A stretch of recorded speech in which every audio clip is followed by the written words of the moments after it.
technology can build up, thereby making people very prosperous and happy. Without peace, there will be violence, war, and underdevelopment in our society. The most disadvantageous peace is far better than the most just war. Let us embrace peace for a better society. This message is brought to you by your premium talk radio, Today 95.1 FM. It's what I pray for.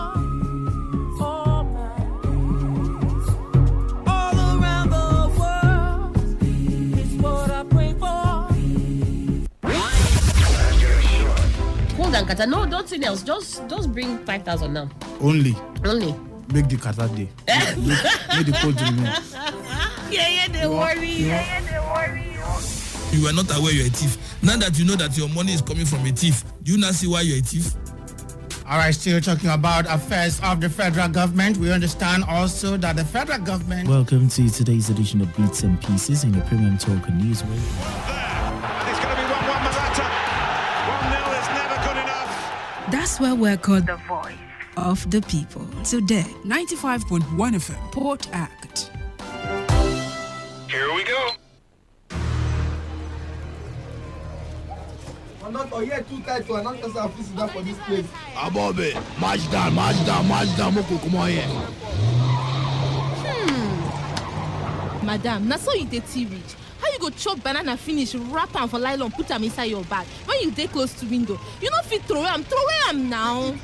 I beg go, now so you dey rich. I beg, make I calm down. Don't you know that banana peels are slippery? It can actually cause an accident.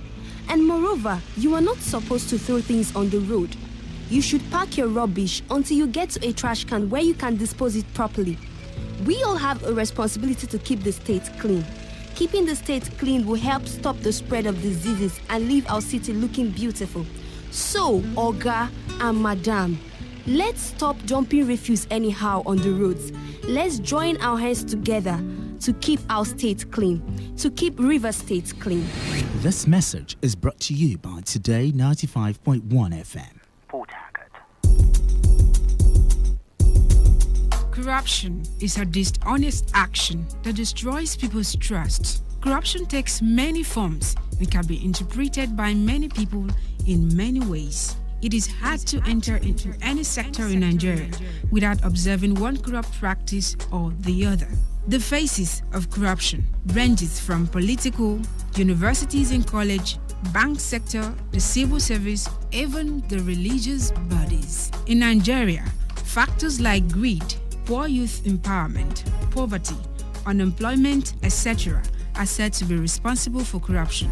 However, no reason is good enough to be corrupt, because corruption is capable of crippling our economy, raise poverty level, bring about national crises, as well as poor national development. Stop the embezzlement and misappropriation of public or government funds, bribery, malpractice, man no man, and treat all citizens equally today. A corrupt-free nation is possible. This message is powered by your premium talk radio Today 95.1 FM. The voice of the people.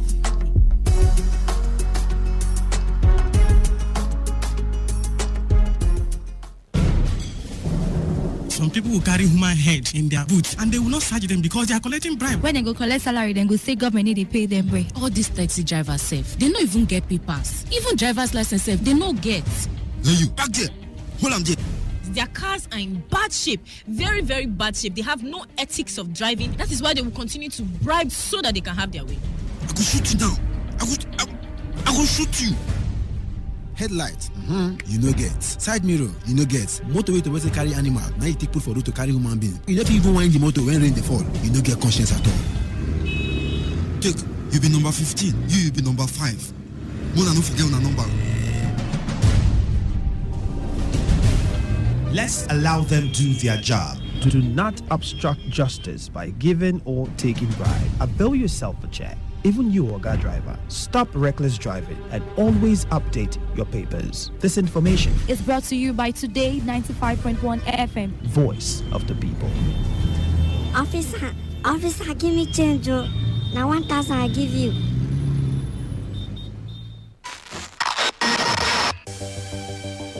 Here at Today, we bring you what you need to hear. But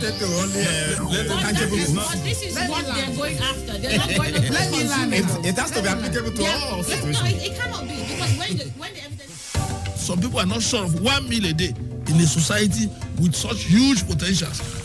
If a criminal passes that test, whichever means he used in passing, and you turn around to blame the citizen, for instance, people will ask you, were you not there? Malaria kills Nigerians. Malaria. News. This is the World News. I am Annie Abdul Salam. In the headlines, Federal Executive Sports and entertainment. My name is Shubogu Najib. Straight up to football on the show. This is Today. Every day, 24/7, 365. We are your official all-year radio station.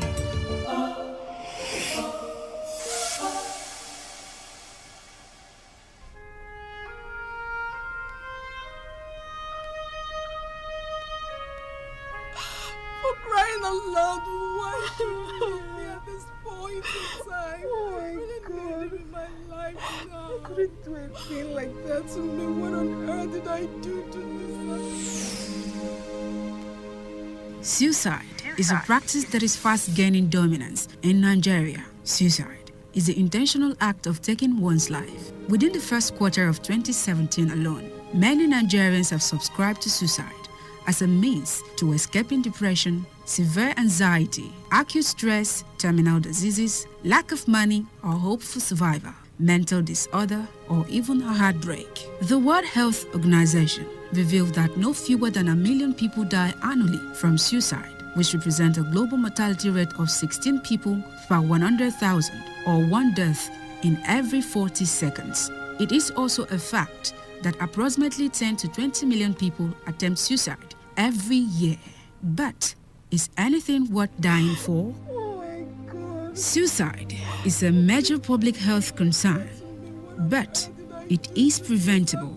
Talk to someone when you feel depressed. You can also prevent others from a suicide attempt by contacting the Nigerian Suicide Prevention Initiative on 080-621-06493 or 080-921-06493. Choose to live today because life is beautiful. This message is powered by your premium talk radio, Today95.1 FM, the voice of the people.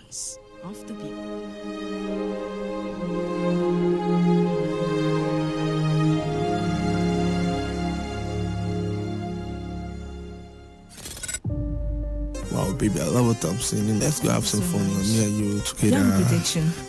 No, I don't have protection. Have you checked the HIV status? Come on, I don't womanize. I'm a clean guy.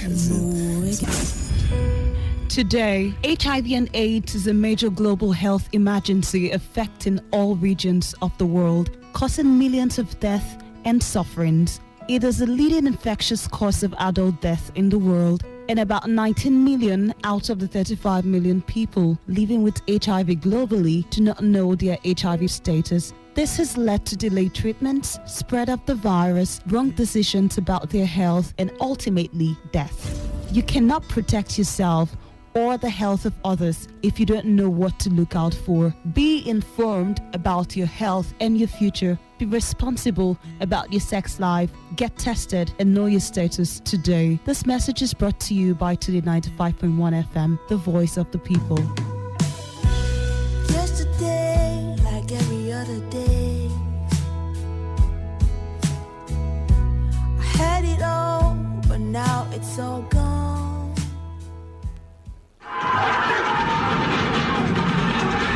Thomas Edison, who lived from 1847 to 1931, was quoted as saying in 1890 that non-violence leads to the highest ethics, which is the goal of all evolution. Until we stop harming all other living beings, we are still savages. Encourage peace in the city and report violence. Thou shalt not kill. Thou shalt not harm. Thou shalt not be violent. This message is brought to you by the voice of the people. Today, 95.1 FM Port Harcourt.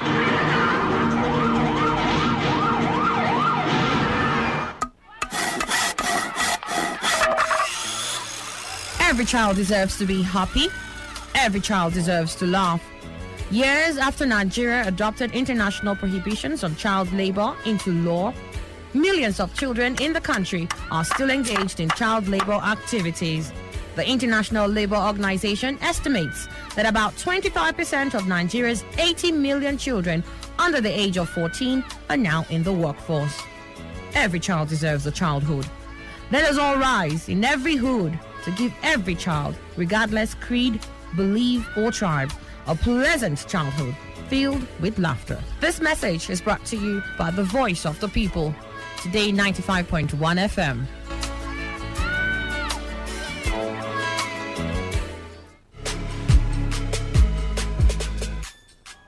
Every day on Today 95.1 FM, there's always an opportunity to comment and air your views on our various programs. It's not just about us. It's you, your opinion, and your voice. President, don't you think that it's time to step down, sir? Be part of the story, the gist, reactions, intrigues, and the news. President Neil Patrick Harris has called for greater regulation. Give us a feedback or join the conversation on Twitter at TodayFM951. Our Facebook address is Today95.1FM, or join us on the number 0701 933 9962. That's our WhatsApp application. Be informed, be educated, and have fun. We are Today 95.1 FM, voice of the people. This is today's hustle. One show that embodies objectivity. We raise the bar in examining the good, the bad, the sordid, everything that has to do with society. In America, you buy a big house and you pay gradually for 30 years of your life. That is politics. In Nigeria, you carry all your salary and go and rent one room. Bad politics. Everything that has to do with You society. must negotiate. If we don't negotiate, when a man is pushed to the wall, he bounces back with double levels. We have been pushed to the wall. The Hustle. Every weekday from 1 p.m. to 3 p.m. on Today 95.1 FM.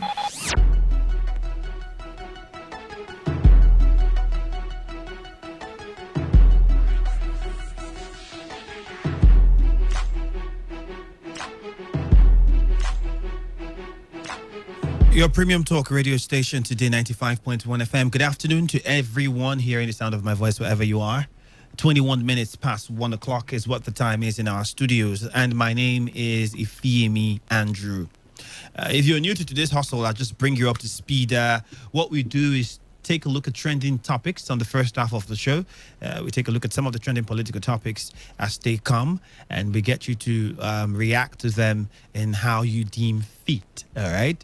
On the second half of the show, of course, is when we get to focus on a particular issue and exhaust it in every way possible.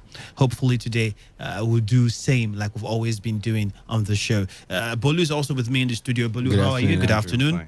I'm fine. How are you? I'm pretty fine too. I hope you had a great night rest. Yeah, of course. Of course I do. I guess the reason why he's laughing, I think he understands why. Anyways, let's kickstart today with something coming from Lagos. Now, the president, if we all remember, while he was giving his Maiden Democracy Day speech, which was on June 12th, he talked about the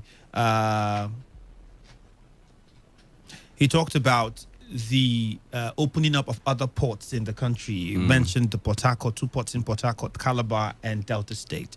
And he said that in a couple of months' time, we would be seeing these other ports operating optimally, and this would help to reduce the congestion that we have at the port in Lagos, Apapa Port to be precise.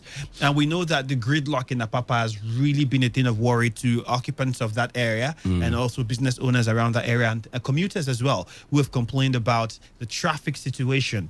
And several times there's been marching orders from the Minister of Transport, from the Vice President, most recently from the President himself. In fact, a task force was set up to also look into the situation. And the task force came up to say that potholes are a major problem with regards to why they have the gridlock, not really the activities. Some people also disagree.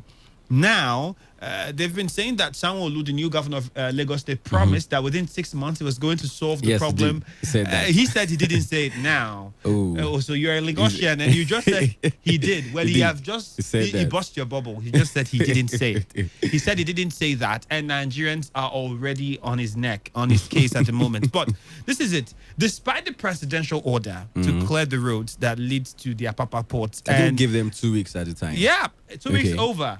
And it's still the way it is. In fact, it's getting worse. It's still they say trucks are still occupying the roads, and that is posing threats to people who use the road at night, even during the day. I'm looking at pictures here, and it's a total mess, the situation around that area. Business owners already are beginning to abandon their businesses around that area. Reacting to this issue, a freight forwarder, who is also a major stakeholder in the maritime sector, Mr. Joe Sani, he said that the presidential order failed due to lack of proper sensitization of the people who are directly involved in the whole process of clearing the port road. What was the job of the task force?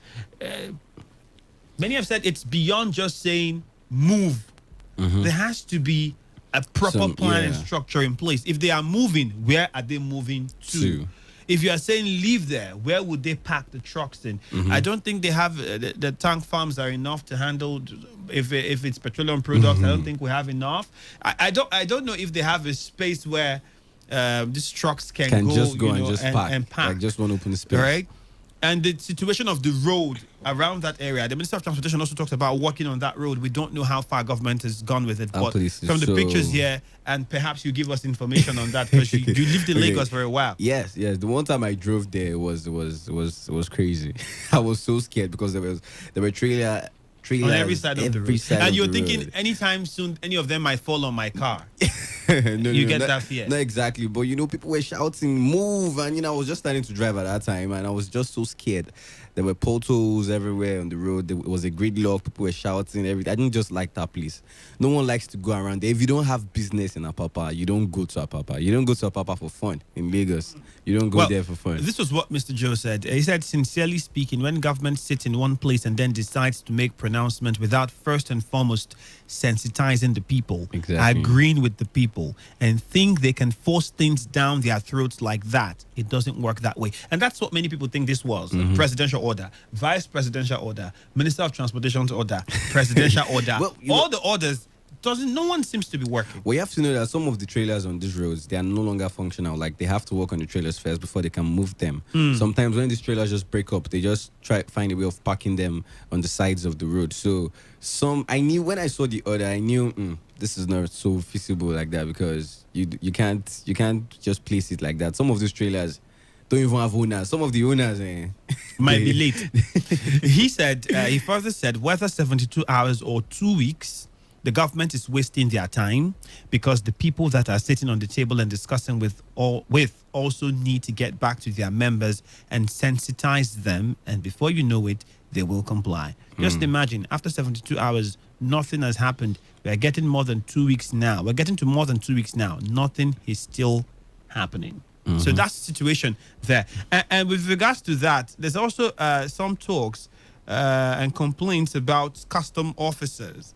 And it's coming from the customs boss. He's crying corruption in customs. He says the officers are useless.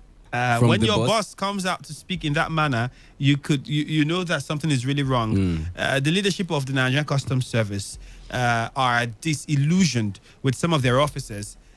Emerged last week when the representative of the Controller General of the Nigerian Customs Service, Colonel Ahmed Ali, retired, described some custom officers working at the border as useless, leaving their official duty in pursuit of their personal interest. Well, strong words. Since you know this is the problem, why not remove them? Well, I think or relieve them of their jobs. He said it was retired. The person who made whether or not it's retired, you can make some impute. In fact, the custom boss made this remark at stakeholders, not retired. The custom boss made the remark at a stakeholder sensitization workshop.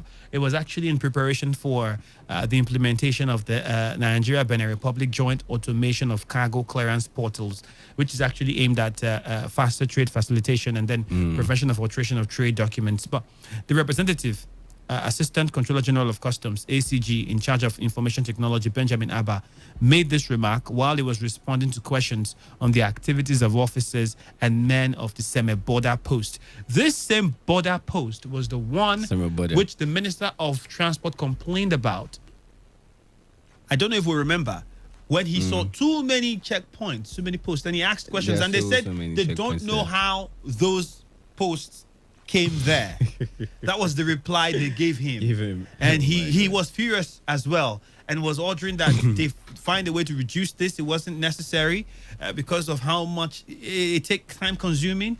And it makes your journey very uncomfortable. And they're not even there to probably check what's and going into the country. They're just there to collect bribe. Regardless, most of the time. Regardless of all the checkpoints that are there, we still have smuggling. People still smuggling, booming right under their noses. So if you put that side by side with what the custom boss is saying now, he says because most of them leave their duty post and are focused on their own personal interest.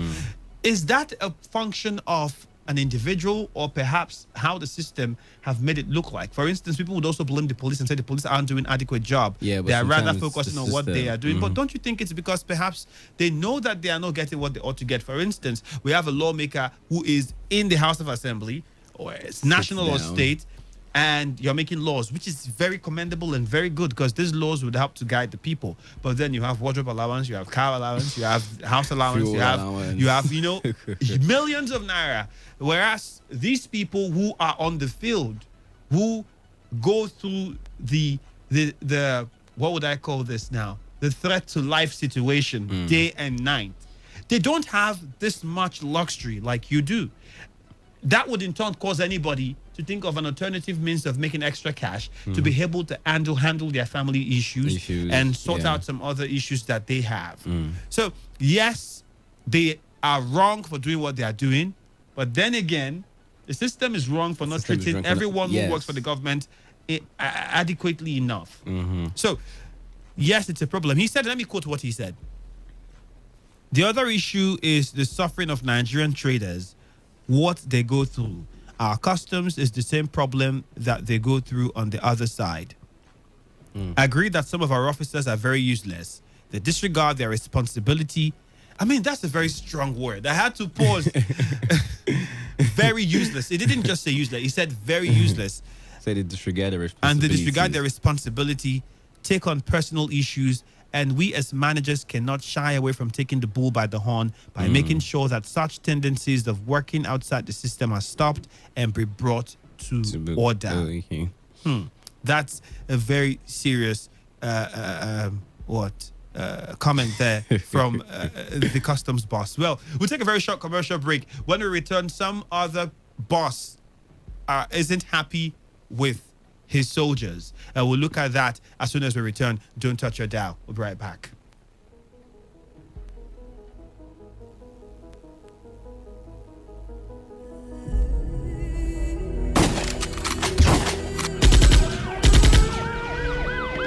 The situation is critical.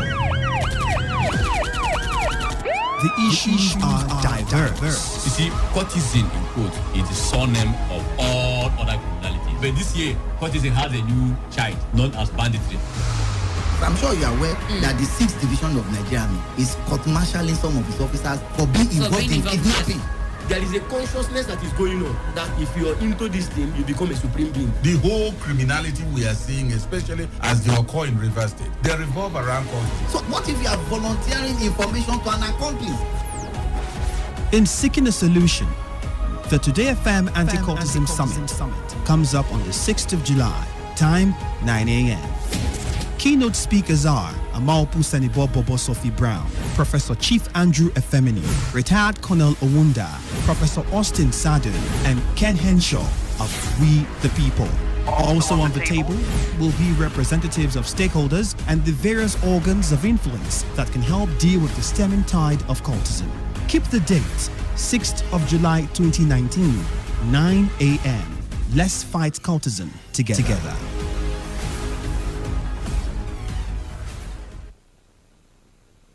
This is today's hustle. One show that embodies objectivity. We raise the bar in examining the good, the bad, the sordid, everything that has to do with society.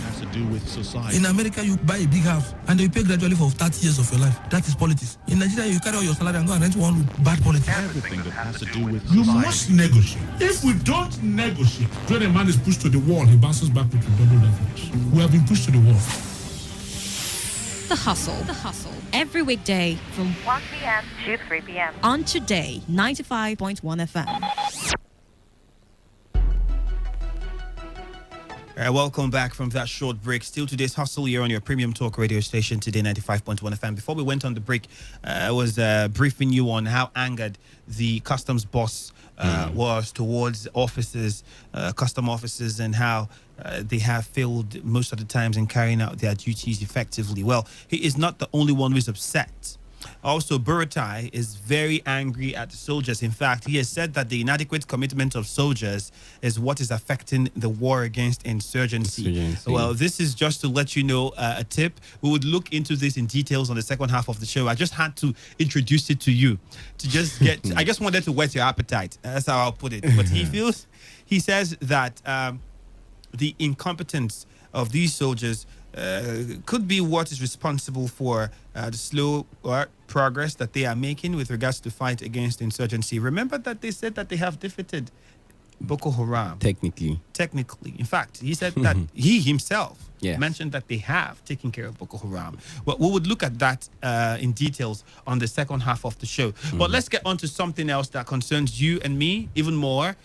This one is coming from the Vice President, Yemi Oshibajo. Okay. He says that extreme poverty in Nigeria is giving him sleepless nights. And the question I'm asking is, what can he do to solve the problem? He's just the Vice President. Constitutionally, it doesn't really have enough powers. He only can do what is allocated to him by the president, or perhaps act in acting capacity when the president is unavailable, or if the president directs him to do otherwise in certain cases.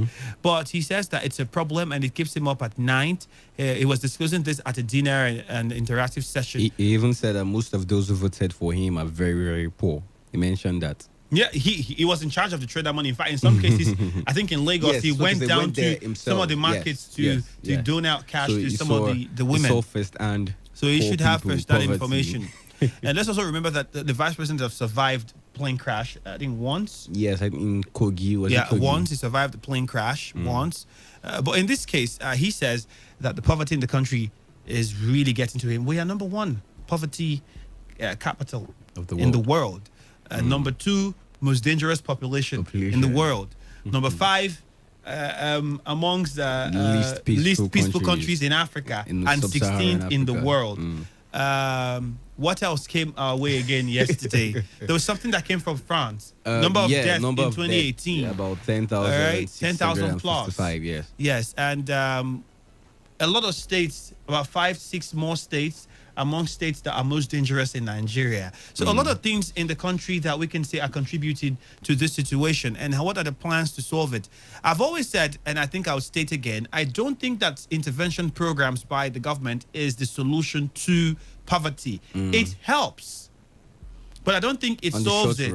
For instance, the system already in Nigeria, let's look at the economy. If you're living in the Niger Delta region, for instance, life here is quite expensive. Life in Lagos is also expensive. Life in some other parts are expensive. The economy of Nigeria generally is on the high side. It's so shocking when I found out that Ghana is doing better than we are. Like, I know that they have been doing better than we are. But when I saw the disparity, when I tried to do an exchange rate between a Naira to a cedi, then I realized how bad we're going. Now, yes, we're out of recession. We're trying to stabilize. We're doing the best that we can. If you give somebody, for instance, the trader money program to trade, how much would they get? When the system itself would take a huge chunk of whatever comes out of that money. So I don't think the solution to the problem of our economy would be intervention funds or paying 5,000 naira to youths or a personal opinion. Somebody else could counter it if they want. We have to really put our acts together and sort out our economy. And one major way to do that would be to manufacture or produce. Yes. If we begin to manufacture and produce large enough to accommodate the population that we have first, before we consider exportation, then we'll see the impact. and then perhaps we can start to begin to make some changes, and would see those changes begin to come out. So the vice president saying, yes, it doesn't give him much sleep when he thinks about it. In fact, let me quote him. He said, I quote, "I think what keeps me up at night has to do with extreme poverty. The issue is that the largest number of those who vote for us are the very poor. The promises that government makes to them is that their lives will be better, and obviously they are looking at their lives being better in the shortest possible time. I would like to see Nigeria being an industrialized nation in the next 10 years, a very strong middle class, and most people living above poverty line. In Nigeria, well, bye-bye to the middle class. That's what it looks like now. You're either rich or you're poor. Even if you're earning 100,000 naira, you discover soon enough that you can't really take care of everything you need to take care of. So you can't live above $1. It means you're poor. So it's a very bad situation. We don't know what the plans are, but the government have made a lot of promises at this second term, and many are expecting a lot, owing to the fact that now you have the National House of Assembly. There can't be any more complaints. Let us see what plans are on ground, and let's see that these plans begin to take full effect, so that the people will begin to reap the dividends of democracy. So that's for the vice president. In Edo State, too, there is problem. Fire is on the mountain in Edo State. And the issue there is some suspected thugs were said to have beaten up Seido Shomole, the younger brother of the national chairman of the APC and lawmaker-elect of Ishako West 11 of the Edo State House of Assembly. The lawmaker-elect? Yes, lawmaker-elect was beaten up by thugs. The attack on Oshiomhole and 14 other lawmakers of the Edo State House of Assembly is the latest in the crisis between Edo State Governor Godwin Obaseki and National Chairman of the APC, Adams Oshiomhole. Well, is this still lawmaker-elect or a lawmaker? Well, the lawmaker-elect. Okay. In Edo State, they haven't had their processes done yet. Okay. Edo, Bayelsa, I think one other state is also involved where they haven't had their elections and all of that. Yeah. So now, the stories in public space is that there is a battle between the governor, the interim governor of that is Obaseki, and the national chairman of the APC, Adams Oshiomhole, who we know is also from Edo State, and was former governor of the state after he was Labour leader. Now, so many are saying that the idea is Oshiomhole wants to take control. And this is the point. There is what we call allegedly the Tinubu effect. Some people are also saying that Tinubu is in charge of Lagos. And is in charge of Lagos, like he holds it in his palm. That's the allegation. So many have also suggested when we had issues in Rivers State during the elections, many said that some politicians in the state were also planning to replicate what's happening in Lagos State in the West. And now they're also saying that perhaps some politicians in Edo State, in this case, pointing fingers towards Oshiomhole, is also wanting to replicate what is happening in Lagos State. That's the speculation in public space. And that's what many people from Edo State are beginning to think. They say that at the moment there's a strong battle between the APC chairman and the interim governor. Now, the big question here is, how does this affect the APC and their chances of winning the elections in Edo State? Because if we want to go back to history, I don't know if Adams Oshiomhole, the APC, and Obaseki have forgotten what happened. But in states where the APC had a huge divide, they lost. Yes. Zamfara, they lost. River State is a very typical example. They lost. Yes. Imo State, which is sort of like a stronghold for them, they lost.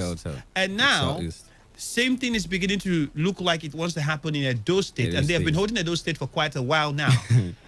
If it continues in this line, in this fashion, and Adams Oshiomhole doesn't perhaps try to put things in order and make peace, do we see the APC losing elections in Edo State again? Many already are calling for his resignation. We don't know what John Odige Oyegun would have to say about this, who's also from the area. We don't know what his thoughts are on this situation. But as it stands now, everyone is saying that, hey, this is the plot. It was also said that some lawmakers were sworn in and others were not. About 9 of them were sworn in amongst the many that they are. And the House of Assembly in those states currently is under reconstruction. So in the government house, I think a makeshift office was made for them. That's what's circulating. Space from information that we're gathering from some people in those states. But we'll go to our phone lines now and get your contributions. We're running out of time. Let's take the most calls that we can before we go on to the second half of the show. What are your thoughts for this?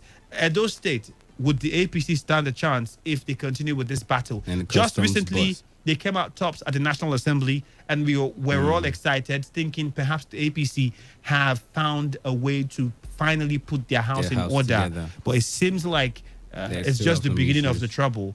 Edo State now is next. So let's know what you think about these and other things that we've talked about so far. 0817-00-00951 and 0810-9510-951. You can send your SMSs to 0701-933-9962. Send your SMSs to 0701-933-9962. Hello, good afternoon. Hello, good afternoon. You're welcome. What's your name, please, and where are you calling from? You said Jeff from you. Okay, Jeff, go ahead. I just want to comment on the dreadlock in Lagos. That's where I'm going. You see, this life, God is wonderful. You see, they deliberately, try to deny the people of this place, the South in particular, and the opportunity of economic growth and work opportunity. Over they shut down the ports in this area, and only Lagos is functioning. But you see how nature is paying them there. Can you imagine that somebody will have his goods 1 month, 2 months, unable to clear them because of the dreadlock? Now, the presidential order came, giving them 72 hours. So over 3 weeks, 2 weeks now, nothing. And I want to tell you that even in the next 3 months, nothing. It is impossible to clear that edition. So there's a lot of karma. And now I don't blame them in any way. Our brother colluded with them, and that was why he kept quiet. The Minister of Transportation have everything it takes to make sure that the ports are working. Just go to there and see. It is more or less a graveyard. But that's a place that was functioning. Rivers are getting jobs now and then. But look at it. And he's feeling happy. Want to do that whatever amount, so he must surely repeat. All of them will certainly reap whatever they are sowing. I don't want to go. All right. Thank you for your contribution. Okay. Well, I don't know what comments to make with regards to what you just said. But the thing is, the government have also said that pretty soon we'll see other ports around the country work optimally. Hello. 95.1 FM. Good afternoon. Yeah, this is ID. ID, you're welcome. Good afternoon. Good afternoon, my brother. You see, when we begin to see the vice president speaks like this, it became absurd to me. This is a vice president who came to the South with a promise of building modular refineries. How far has he gone with it? If at all he built that, that could have even alleviated some persons out of poverty, isn't it? Okay. Now, in the case of insecurity, yesterday, when we were discussing, I told you that when it comes to some certain regions, they have persons who spoke to all these boys, especially when the Avengers woke up, bandits woke up and spoke to them, and everything quails. When the militancy hot, former President Goodluck Jonathan spoke to them, and everything quails. And if it happened to the Southwest, you will see the Odua People Congress who woke up to know the actual root, what causes what, and everything will quail. But when it happens to the North, everything goes viral, no control. And in a situation where there is no security, tell me how development will occur. So many farmers are out of their farms because of insecurity in their farms.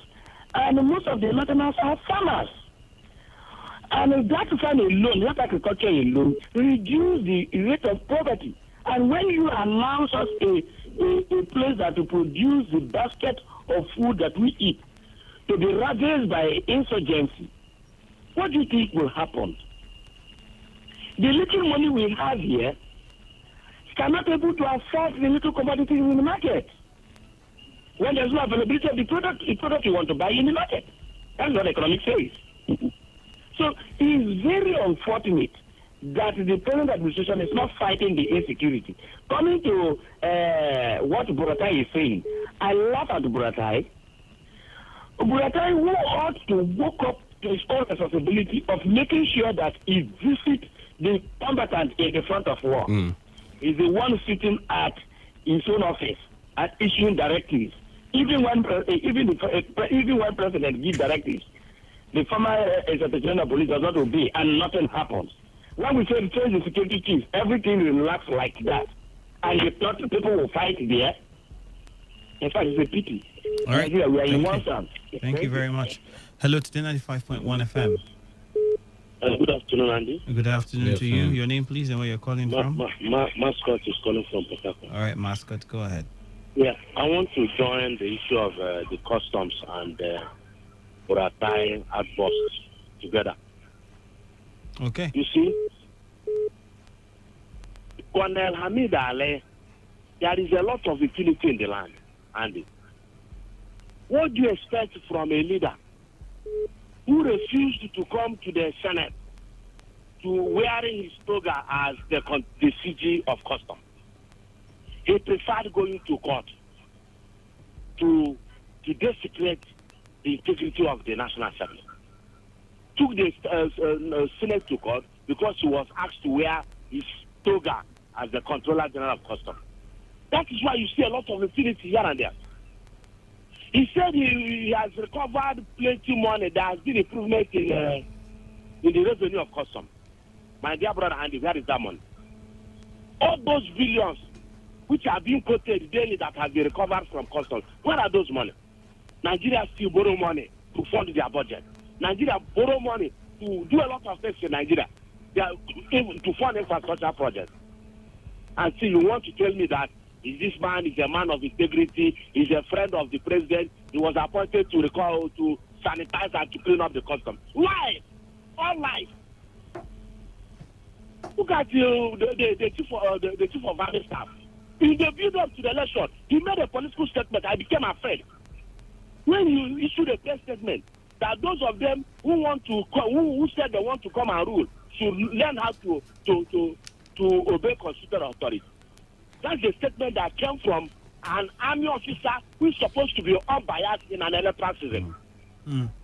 So, my dear brother, the bottom line is that there is a lot of impunity in the system. Look at it. If we were in this country where an acting faculty who was sent to River State to protect the lives of River people, took the government of River State to court. He became a politician, taking a government that was set to come and help protect, taking them to court. Here in this one, we saw the commander of GOC asking River State to come and beg him. When a faceless group came and asked the governor to beg an ordinary Emir GOC, which means asking the entire River State to beg Emir GOC. It boils down to utility and brazenness in our land. Unless we sit down, the authorities in this country sit down and stand their foot, all right, ensure that the right thing is on. Thank you very much. Thank you. Hello, good afternoon.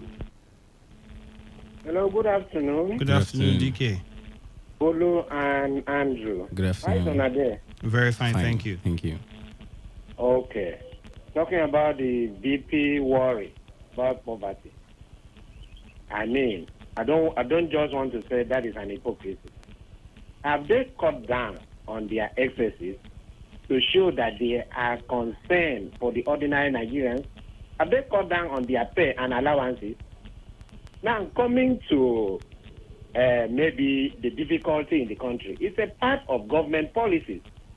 See prices of grain produced in this country like rice, beans, and other things. We are buying it at the international price because of export policy. They are equally exporting rice and beans. That is why the price is so high. So, as they are exporting, the price they are selling it is almost the same price they are selling it at home. If they were concerned about Nigerian people, at least they would have talked about local consumption before export. So when they come up like this to talk about issue of poverty, I feel somehow about it. Are they open mechanized farm to mop out the youth in the street, restless youth? What has this government really done in terms of unemployment. I've not seen enough. I wouldn't say I've not seen any. Okay. You see? All right. Then even the traders' money he gave at that time, I must tell you, I consider it as a strategy for vote buying. Because even when this country was in recession, Nigerians were begging on the street, they were hungry. He was not so charitable to distribute the money at that time. And coming to even talk of Port Harcourt port and other one, why was it even neglected, almost shut down in the first place, if not also because of bad politics? And let me just comment on the bull tie issue. We'll come to that on the second half of the show. We'll be talking about that in details. Thank you very much. Hello, Today 95.1 FM. Good afternoon. Yeah, good afternoon. Good afternoon. Yeah, my name is Chris. I'm calling from Port Harcourt. You're welcome, Chris. Yeah, I want to talk on the statement created by the Vice President about poverty. You know, at times when we that on the street, when we are saying the reality, it looks as if maybe we are lying, or they take it as an allegation. Now it's coming out from the Vice President, the ruling party itself. And one thing is sure, listen, anything that you wear on your hand, you don't need to use mirror. There is hunger in the land. I'm telling you, if you bring out any motor now, position it an artillery, just shout, London, London, London. A crowd that will pull inside our motor. Many people are leaving this country. There is hunger. Coming to the dreadlock and the gridlock in our papa. Listen, for example, I do business. I have a place I used to do business. They do business for me. If I send my own something from Lagos, from here to Lagos, from Lagos to here, the money that I will spend from here to Aba, the goods will land to Aba, from Aba to Port Harcourt. So after all those money I spent from custom to police, so you want me to dash the thing to people? I will not put my money back and make it. That is the problem. What is happening to the work in River State and the work within South East and the South here? What is happening? You send your goods from Lagos, you will spend close to 20,000 naira to send the material down to Port Harcourt or more than that. So when you spend that kind of money, you won't put it. Hello. Charity organization. Am I doing charity organization business? Our security agencies are the problem we are having. They are collecting a lot of money from us. So we have to replace the money back by adding it to the customers, which is the people, masses. So they are suffering it. We are not complaining. Any amount we spend, we must add it back. They will pay. Okay. If you won't pay, thank you. Thank you very much. Okay. It says if you don't pay, you get somewhere else to buy. Remember that you would also need to go buy from somebody else that would also add his own gains into it because of how much he might have paid offices at the borders or wherever he paid them. Hello to the 95.1 FM. Good afternoon. Good afternoon to you. My name is Peter. Okay. I'm calling from Shoba. Okay, Peter. I want to talk about the statement credited to the Vice President. Can you please turn down the volume of your radio set? Thank you. Yeah, he was saying that hunger in the land. Please turn down the volume of your radio completely. Thank you. I've done that. Go ahead. So he was saying that the hunger rate in the country is disturbing him. I want to also say that it's disturbing him because the government of the day have failed. Remember, we elected House of Assembly members. We elected senators to represent us. So till now, we don't know them. How will they know our problem? Then if money is being sent to them to solve our problem, they will design a program from Abuja, bringing it back to us. It is not our own. It did not originate from us. So how do we manage? How do we get acquainted to this design of a project that they get from us? They can only solve our problem when they ask us our problem. then we talk to them. So I think that is where this issue is coming. And injustice in the land, everybody is complaining. So the government of the day have said, they have not even started complaining. It will reach a time where the poor people will be chasing them with cutlass and matches before they will know that they have failed us. Thank you. All right, thank you very much. And our last call before we go for the news update. Hello, good afternoon. Hello, yeah, Andrew. You're welcome. Yeah, my name is Ahusi Chima, calling from Port Harcourt. Okay, go ahead, Chima. Yes, Andrew, the Papa Bread Love. Now, this is why we are angry with the former president who came from this region, who was opportune to have opened the port that is near South here to reduce pressure on that Papa. Then he refused to do it. Now, the former minister, is it the current minister or the former minister of transportation, who was the same, criticizing the past president of the same attitude, exhibit the same thing. Now look at Port Harcourt Port. Nothing is happening there. Now you have every other thing, everything Lagos. If you want to import toothpick, Lagos. Meanwhile, we have ports in South here that can be open for business, that can create employment for the teeming youth in this side of the region. Because of politics of acrimony, politics of vendetta is what has kept Papa in that way. And I'm calling on the government, just that they have promised to be able to open every other port. Please, they should not hate.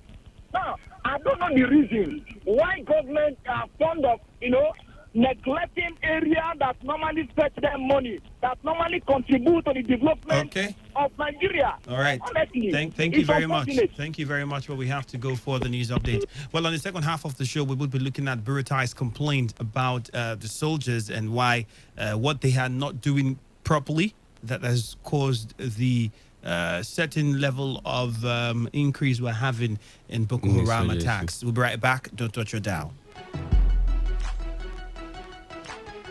Every day, every hour, when the big stories break, depend on our 24-hour news team to bring you the latest. Today, 95.1 FM.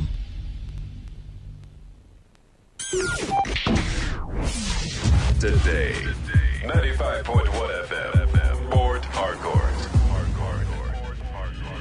News update.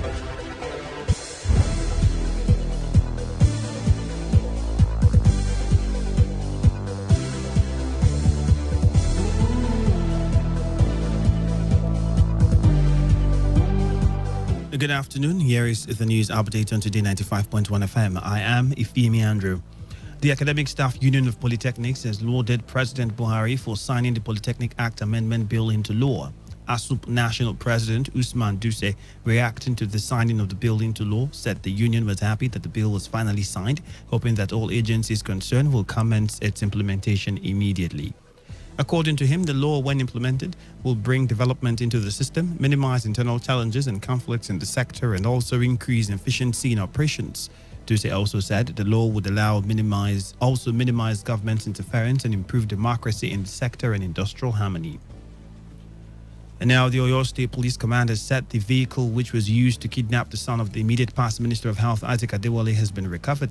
This comes after some gunmen on Tuesday evening abducted the ex-minister's son at his farm located at Iroko, a suburb of Ibadan, the state capital. Dayo Adewale was said to have been kidnapped around 6 p.m. on Tuesday. Though the abductors are yet to reach out to the family of the kidnapped victim, the public relations officer of the State Police Command, Olugbenga Afadeyi, has said the vehicle which was used to kidnap the victim has been recovered by the police. According to Fadeyi, the command is working to ensure the release of the victim. And the International Federation of Women Lawyers, FIDA, in Rivers State has elected a new executive committee. After a keenly contested election, Pastor Ngozi Odukwe Igosebe emerged chairperson of the body, while Inena Igbokwe won the position of vice chairperson. Esther Mabadege and Mercy Damina emerged secretary and assistant secretary respectively, and Stephanie Ekbebulu emerged publicity secretary, Goma Ohochukwu treasurer, Blessing Ahunaya financial secretary, while Sarah Emmanuel Apia emerged as the new welfare secretary. And elsewhere, the leadership of the National Youth Council of Nigeria have called for the unity of traditional and political leaders across communities in the country. The president of NYCN, Sokobo Saraigbe, made the call during a visit to Bugumina, Saritori local government area, where he met with the Council of Traditional Rulers and Chiefs in Kalabari Kingdom, led by the Amayanabo of the kingdom, His Royal Majesty King TJT Princewell.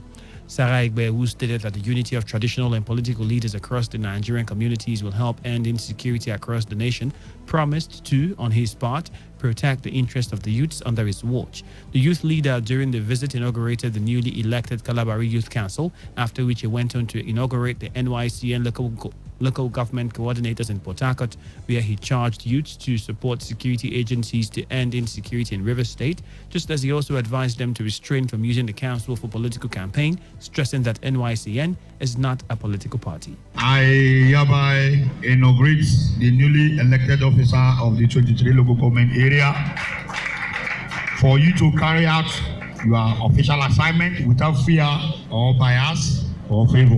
When they said you won't be biased, means you must be neutral and you must stand firm to defend every right of your local government. Young people, that's who you have their mandate. Don't use National Youth Council of Nigeria to go to any political platform to go and either campaign or either have a meeting with any political party. But your first mandate is to support government at all levels. Some of the inaugurated local government coordinators of NYCN, including Obiakpo coordinator Derek Amadi, who spoke to newsmen, advised youths to shun violence and promised to support government at all levels for the interest of the youths. If they call people to cause crisis, they call the youth. They call people to fight, they call the youth. They call people to go on errands, they call the youth. If these youths refuse to go, there will be no crisis. So that is what I'm here to tell them, that they are the owner of themselves and they need to tell themselves the truth. They need to strengthen themselves by empowering themselves to get themselves engaged in one way or the other. And by that, to stay out of social vices. And now on the foreign scene, for the first time since Malaysia Airlines flight MH17 was shut down in July 2014, prosecutors have announced charges against suspects in the case. 3 Russians and a Ukrainian have been charged with transporting the missile into the area and also with murdering 298 passengers and crew. Passenger flight MH17 was en route from Amsterdam to Kuala Lumpur when it was shut down over conflict hit Ukraine. A court case will begin in the Netherlands on 9th of March 2020. Meanwhile, international arrest warrants have been issued for the 4 men, which the Dutch-led joint investigation team has named as Igor Gerkin, Sergei Dubinsky, and Oleg Polatov, all from Russia, and a Ukrainian, Leonid Kachenko. And that's it on the news update for the hour. Thank you for your time and stay tuned. Radio has never been this good. Today, 95.1 FM, Port Harcourt.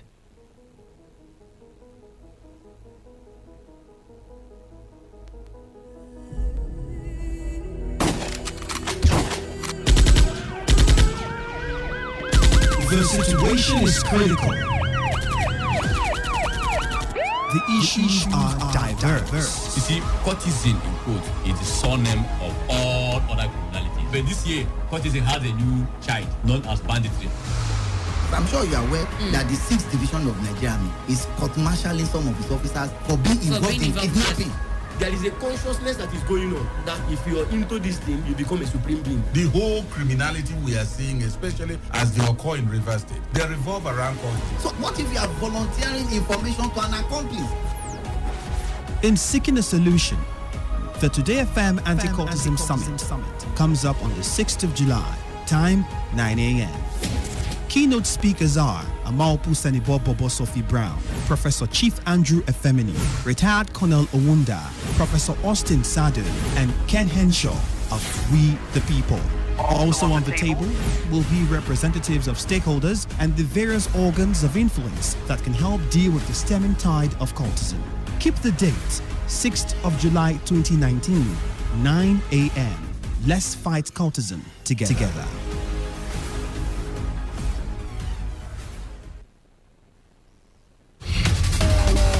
I'm Tiwendu calling from Imo State. My name is White calling from Bayelsa. Hello, yes, this is Udwa calling from Akwa Ibom. My name is John calling from Bayelsa. Chamaka calling from Abia. This is Toya calling from Bayelsa. I'm Divine calling from Port Harcourt. With over 8 million listeners glued to this dial, why not take advantage and showcase your product and services to the world with rates that wouldn't break your bank?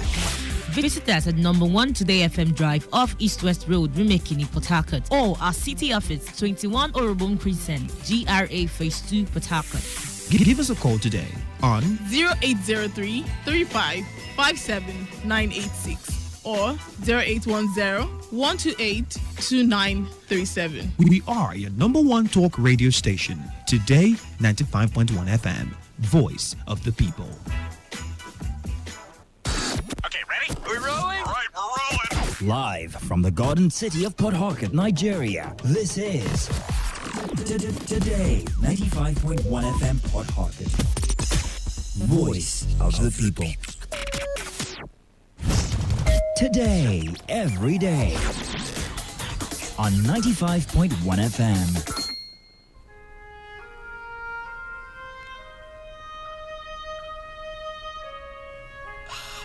Crying out loud, why should you leave me at this point in time? Oh my God. In my life now. I couldn't do a thing like that to me. What on earth did I do to this? Suicide is a practice that is fast gaining dominance in Nigeria. Suicide is the intentional act of taking one's life. Within the first quarter of 2017 alone, many Nigerians have subscribed to suicide as a means to escaping depression, severe anxiety, acute stress, terminal diseases, lack of money or hope for survival, mental disorder, or even a heartbreak. The World Health Organization revealed that no fewer than 1 million people die annually from suicide, which represents a global mortality rate of 16 people per 100,000 or 1 death in every 40 seconds. It is also a fact that approximately 10 to 20 million people attempt suicide every year. But is anything worth dying for? Oh my God. Suicide is a major public health concern, but it is preventable. Talk to someone when you feel depressed. You can also prevent others from a suicide attempt by contacting the Nigerian Suicide Prevention Initiative on 080-621-06493 or 080-921-06493. Choose to live today because life is beautiful. This message is powered by your premium talk radio, Today 95.1 FM, the voice of the people.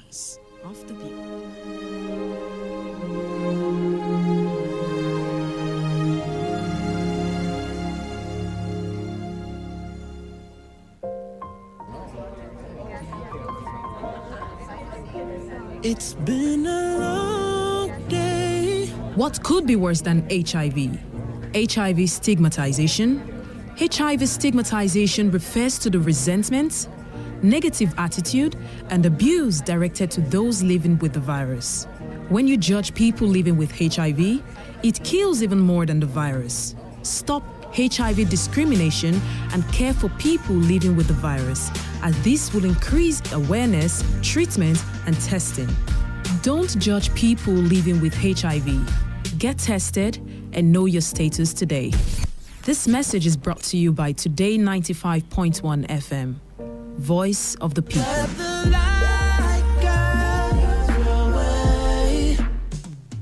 Hey, you want to speed drive? Come on, go to the racetrack.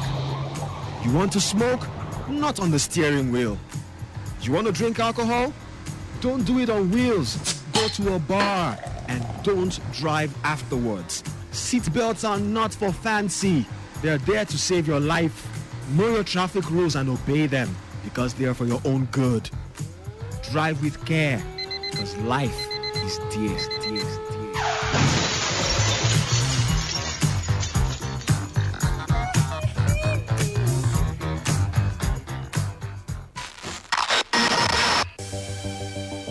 Here at Today, we bring you what you need to hear. This is what they're going after. They're not going to let me land. It has to be applicable to all situations. No, it cannot be because when the evidence. Some people are not sure of 1 meal a day in a society with such huge potentials. If a criminal passes that place, whichever means he used in passing, and you turn around to blame the citizens, for instance, people will ask you, were you not there? Malaria kills Nigerians. Malaria. News. This is the World News. I am Annie Abdul Salam. In the headlines, Federal Executive Sports and entertainment. My name is Shubogu Najib. Straight up to football on the show. This is Today. Every day, 24/7, 365. We are your official all-year radio station.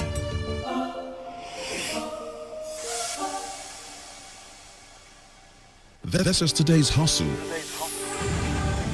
One show that embodies objectivity. We raise the bar in examining the good, the bad, the sordid, everything that has to do with society.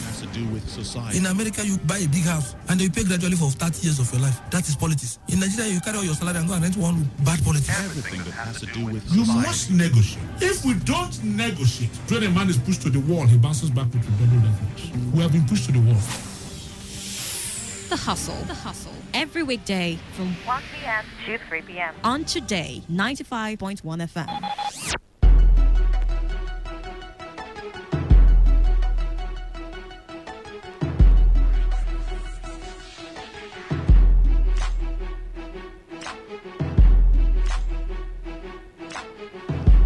Welcome back to your premium talk radio station, Today 95.1 FM, right here in the Garden City of Port Harcourt. 14 minutes past 2 o'clock, that's what the time is.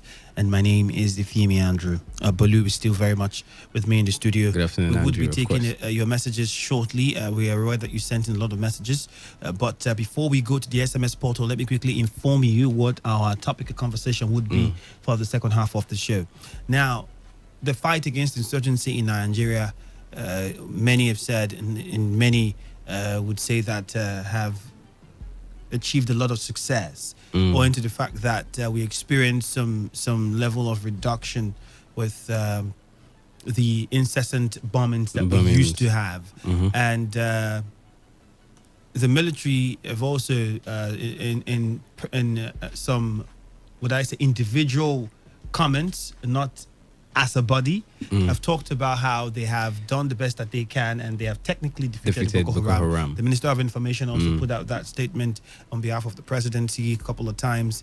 And many other times we've had top military officials also talk about how the fight against the insurgency has been won and they have really put them down. And what we might see some of the times would be pockets of activities by these insurgents because they have really taken out their hideouts and cut off their supplies and a lot of things that were said. Although Nigerians still didn't believe or buy the idea because many people still felt like the truth wasn't being told. That was the opinion of many other people who felt like in as much as the government and the army are saying this, that might not be the situation, especially for those people who have relatives in those areas. Only for recently, we also have been beginning to hear activities of the Boko Haram beginning to take center stage again. From the statistics that came up yesterday, I think Boko Haram was second on the list of deaths recorded in 2018. Boko Haram came second second or first. I think it was After even banditry. it was first. Banditry came second.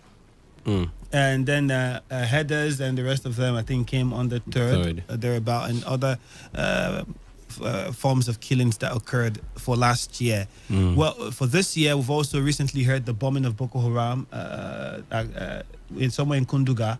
In Borno State, they carried out another attack, and a couple of people here in Nigeria, and some people lost their lives in Kunduga, somewhere in Borno State. About 30 people. Yeah, and now the army chief of army staff, Lieutenant General Tuko Brotai, is now lamenting. He said that some officers and men of the Nigerian army, according to him, says their insufficient commitment is affecting the success of the counterinsurgency operations in the country. This is deep because we know that a video came out one time that was trending on social media and all over the media space about some soldiers who were complaining that they were being sent to die and they were not properly equipped, and that their weapons that were even bought for them were used to sell, were given to the Boko Haram insurgents. They even alleged that they were being set up by some of the military hierarchy, high-ranking officers. They also made those allegations, and the military at the time came out to debunk those rumors and said that the clips were not true, they were fake, and all of those, because those soldiers were complaining about not being treated well, and that they were just here dying, they were not getting support that they needed, and on and on and on. So what could be the reason for the insufficient commitment, if there is at all any insufficient commitment on the part of the soldiers? What could be the reason for that insufficient commitment? Why aren't the soldiers committed to the cause like they used to? Because if he's saying that some of them are no longer committed now, it means that at one time they were committed. Buratai was speaking on Tuesday. It was at the opening of a 5-day leadership workshop for mid-level officers and soldiers in Abuja. And he said that the rising terrorist attack was due to insufficient commitment to a common national and military cause by those at the front lines. The army chief also noted that there were proven cases of soldiers unwilling to carry out assignments given to them. We all know that there's also been protest among the army. Some soldiers who have been sent to those regions are saying that it's beginning to look like only certain groups or certain section are being sent to go to the front lines, and some of them aren't going. Some of them have complained and protested about payment of their monies, even though the army came out to say those were not true and it was a mix-up. You know, we've had many issues coming within the army itself. He says, Buratai, and I quote, "It is unfortunate, but the truth is that almost every setback the Nigerian army has had in our operations in recent times can be traced to insufficient willingness to perform assigned tasks or simply insufficient commitment to a common national and military cause by those at the front lines." This is Buratai. Remember, Buratai was sent to go to Borno. Was it Borno or Benue when there was the peak of the killings, headsmen? Or That's Benue. Benue. Yes. He didn't because or he went and didn't stay, and then I don't know if he went and didn't stay or he didn't go at all, because he was then summoned by the president. I mean, we were expecting some form of discipline from the president, but we didn't really hear what happened after the meeting he had with the president. We don't know how they handled that situation. Many are expecting that if he's saying that there is insufficient willingness or insufficient commitment, isn't it his job to ensure that that commitment is restored and the willingness imputed back into those frontline soldiers to see that they carry out their job effectively? He said, I quote, "Many of those on whom the responsibility for physical actions against their adversaries squarely falls are yet to fully take ownership of our common national or service cause. And this is the reason why I have always ensured that the promotion of army personnel is essentially based on professional considerations only." So what could be the reason? I've cited some of the complaints that we've had from the military. Allegedly, most of them were not confirmed. Yes. But these different issues have come out at different times, at different circumstances. We've heard these complaints coming out. So what would you think could be responsible for this attitude, if it exists among the soldiers? Probably their welfare. Well, first of all, I do not believe the soldiers are not motivated enough. I believe they are doing their very best. And secondly, I don't think it's right for Buratai, if at all they are not motivated, if at all they are not performing optimally. I do not believe Buratai in his position should come out and say and make such statements, because at the end of the day, it demoralizes the soldiers already. Because if your boss is coming out to say, "Oh, you guys aren't performing, you aren't motivated enough," then you're just thinking that, with all I'm doing, you understand? So I feel he shouldn't make such statements, even if they are the way he says they are. He should just go within his own cabinet. He's the head of them, so he should try and work things out with them, not come out to make these statements. That cannot do much. That would even only demoralize them. And then I don't know how the welfare package of the soldiers are, but I feel like if these guys go out to risk their life for Nigerians and to defend their country, I believe they should have very nice welfare packages, you understand? They should make sure that the soldiers have enough benefits, and even their pensions, they should, make them feel as if, yes, the country needs you, the country loves you, and the country recognizes what you do. Okay, let's take our mind back to 2018. This was something that happened November 24. It was reported November 24, 2018 by one Abdul Karim Haruna. It was on the Premium Times. And at that time, he said that some Nigerian soldiers in a video accused top commanders of leading them to Boko Haram slaughter. Yes, I said armed that. With obsolete weapons while enriching themselves with cash meant for buying better arms. The hazy video, apparently taken from a camera phone, featured the soldiers expressing their anger in harsh tones. And here is Burutai talking about people on the front lines who need to take physical actions, not obeying orders given to them, perhaps fully being committed to carrying out those orders.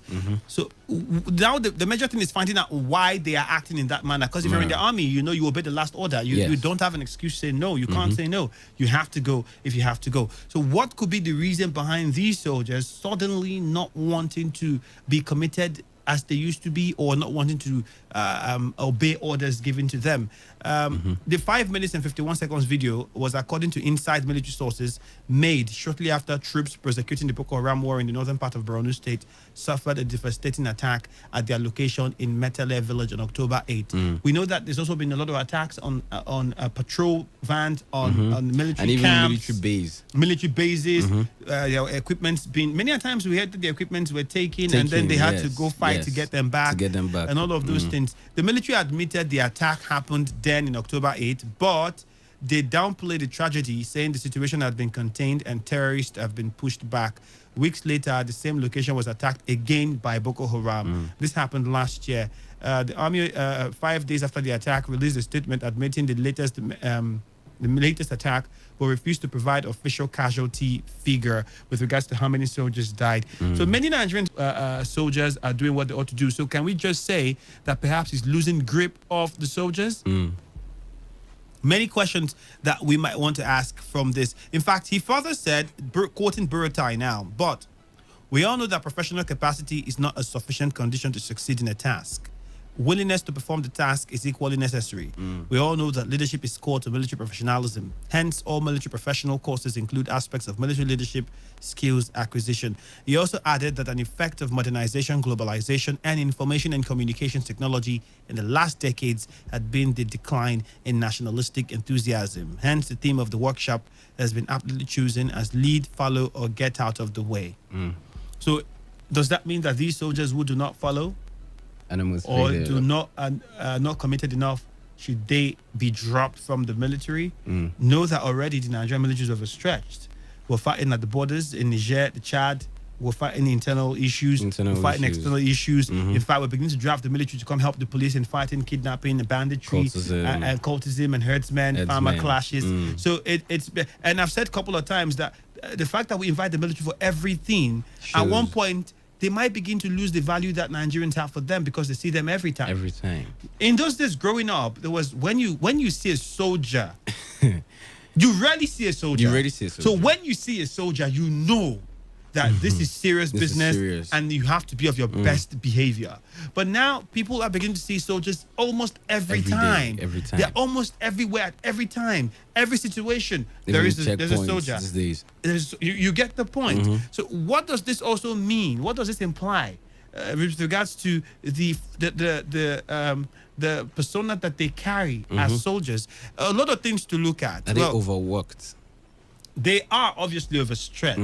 In fact, because you see them with the police, you see them with the National Defense Service Corps. You see them even voting with politicians sometimes. You see them with in the election periods. We also see them, and then they also take care of the NYSC, the corpers as well. So you see them almost in every sector. They are stretched, really. That's no doubt. So if they are stretched, does that mean that you can't fire the ones that are not committed enough, that you feel are not committed enough or are not obeying orders? I don't feel anyone that isn't committed enough would join the Nigerian army and say, I want to defend my country. Anything that makes the man say, I want to defend my country, that man should be committed enough. So these comments, I do not know. And even if they are not committed enough, I don't believe Buratai should come out and make that statement. That an House of Assembly member, National House of Assembly member, I think it was for the Green Chambers, also was talking about the fact that a Boko Haram fighter earns far, far more than a Nigerian soldier. That wasn't verified, but he made that comment. I think I can't forget the figures he placed. How much? If we look at that comment and look at the video that was debunked, then can we begin to draw some things to say perhaps is it true that the soldiers are not well treated? Their welfare isn't taken care of? Because I keep saying this: House of Assembly members who make laws have allowances for dress, for feeding, for house, for cars, and these people who go lay their lives on the line, shouldn't they also be entitled to millions of naira in form of taking care of their families, accommodation for their families, school for their kids, clothing for their wives, feeding, and the rest of them? What could really be the issue now, and what does this spell for the fight against insurgency if Buratai is coming out to make such a statement at this critical time where the Boko Haram groups seem to be carrying out more attacks than normal?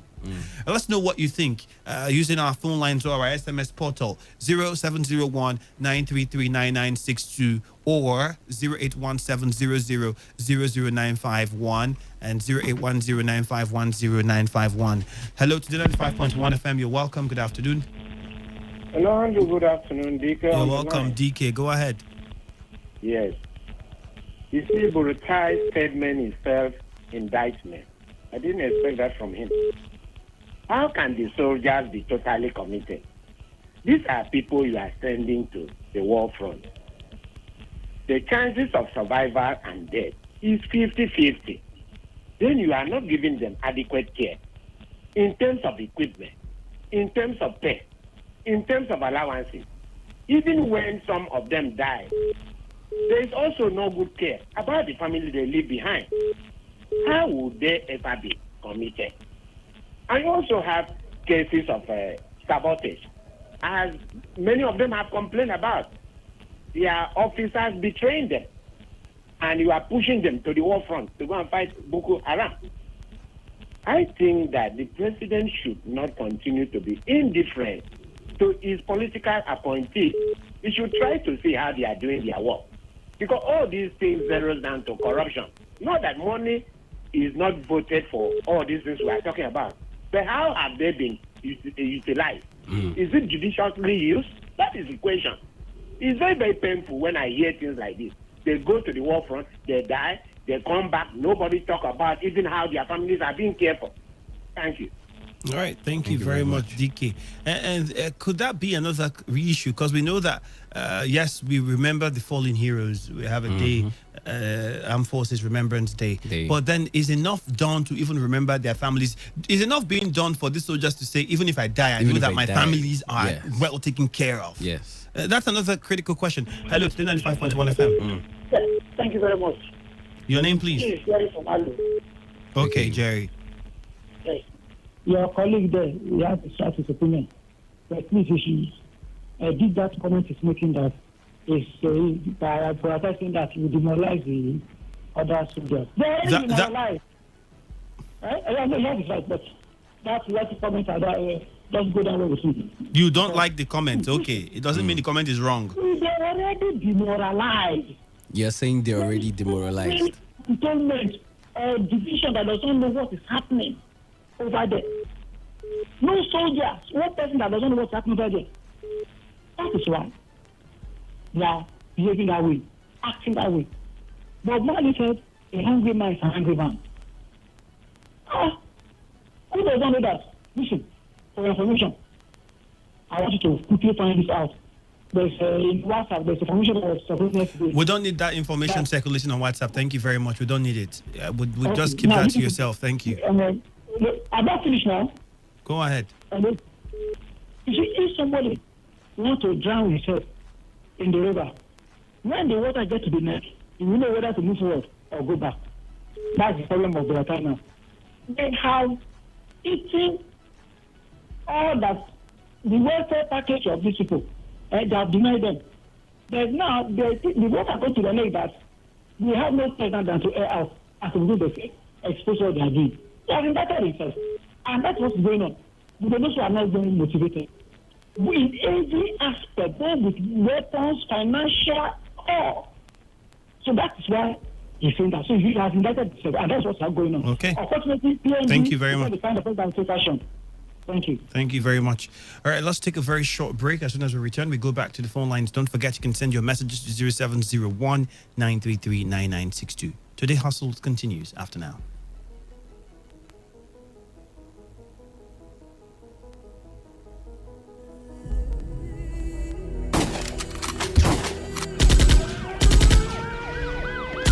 The situation is critical. The issues are diverse. You see, courtesan in quotes is the surname of all other criminality. But this year, courtesan has a new child known as banditry. I'm sure you are aware that the 6th Division of Nigeria Army is court-martialing some of its officers for being involved in kidnapping.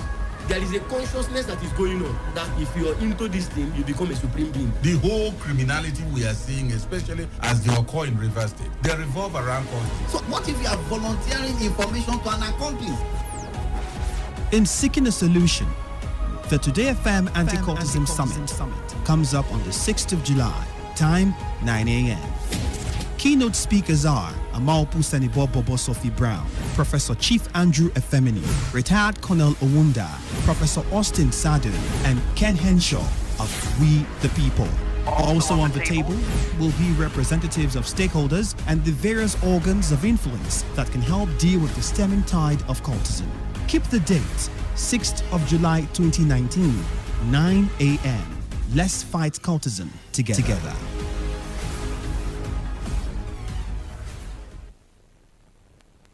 This is today's hustle.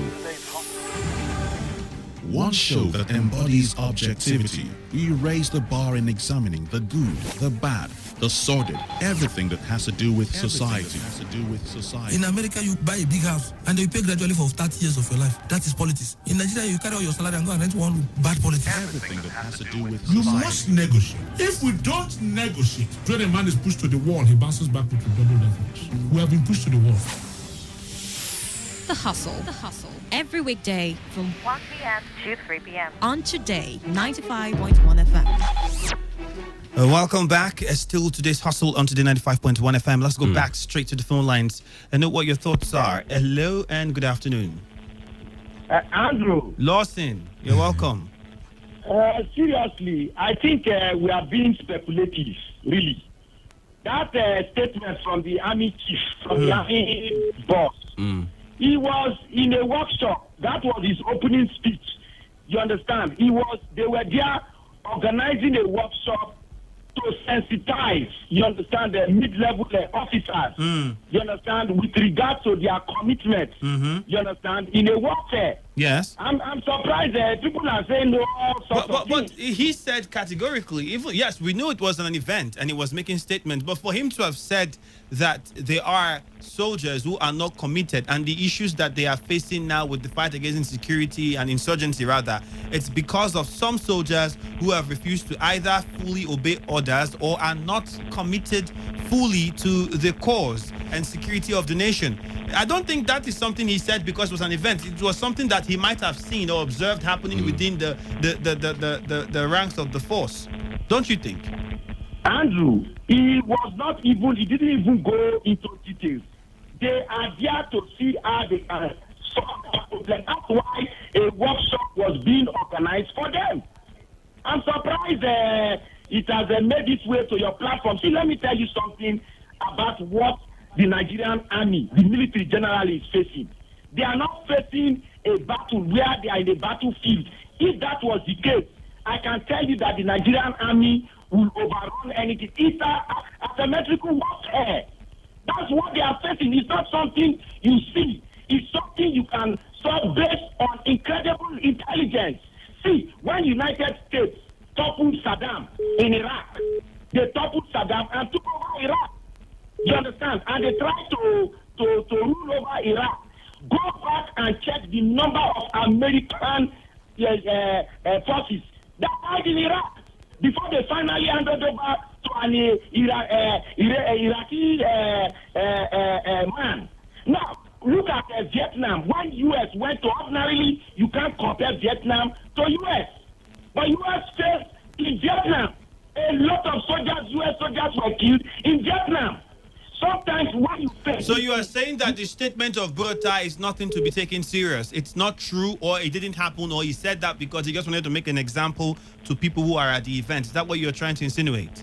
Not in that event. Burota never said anything, incited any case that he think was wrong with the soldiers. He just simply said the level of commitment is not enough. All right, so thank you. They want to organize workshops to sensitize them. All right. Look at all the organizations in Nigeria. How many Nigerians are committed? Lawson, you made your point. Thank you very much. Thank you. All right, now you're saying that, in institutions in Nigeria, how many of them are committed?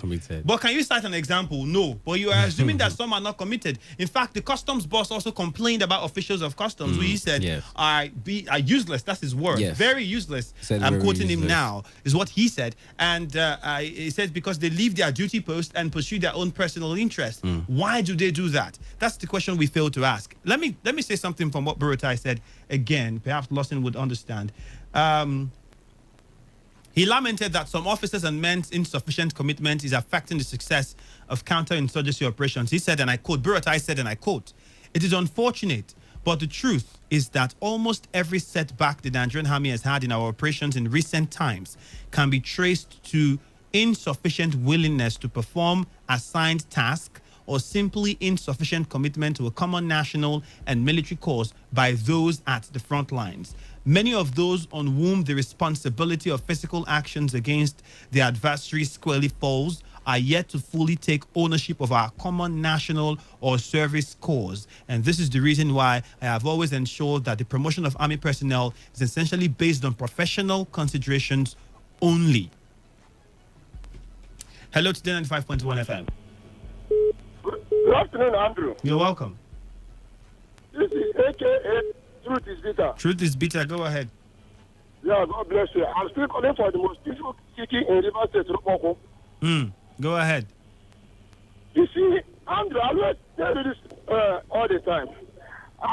You see, based on your training, you always accommodate anything that comes out of your mouth. If you have a syndrome in this country, you see that APC is troubling so many of us who have dwelled so long there, that even with their plan and their job and their understanding, when you are relating what a man said, somebody began to argue with you to turn it upside down. Where are we going? People will see white and call it black. You look at it and that is competition of peace. No. Please, my dear brother, I appreciate you. But I must understand, even the soldiers, if you want to know the true fact, my brother, all those that concern us and ask this, ask them the situation about this Boko Haram issue. You know, last time in Chad executed 14 Boko Haram. Even in here we are. How many Fulani men have been executed? Not 2 months ago, they killed one Fulani man, and those 5 men from Benue were sentenced to death immediately. Now there is a killing in Benue. Has army invaded Plateau? As of yesterday, a soldier was killed. Has army invaded Plateau? The answer is no. But anything that happens in our state here, you will see brigade, fire brigade, army, police, everybody. In the case of Plateau, Jos, I think sometimes the army was sent there many a times. I think sometime last year when the situation got really critical, the army was deployed there to handle the situation. As you said. But what I'm telling you is this.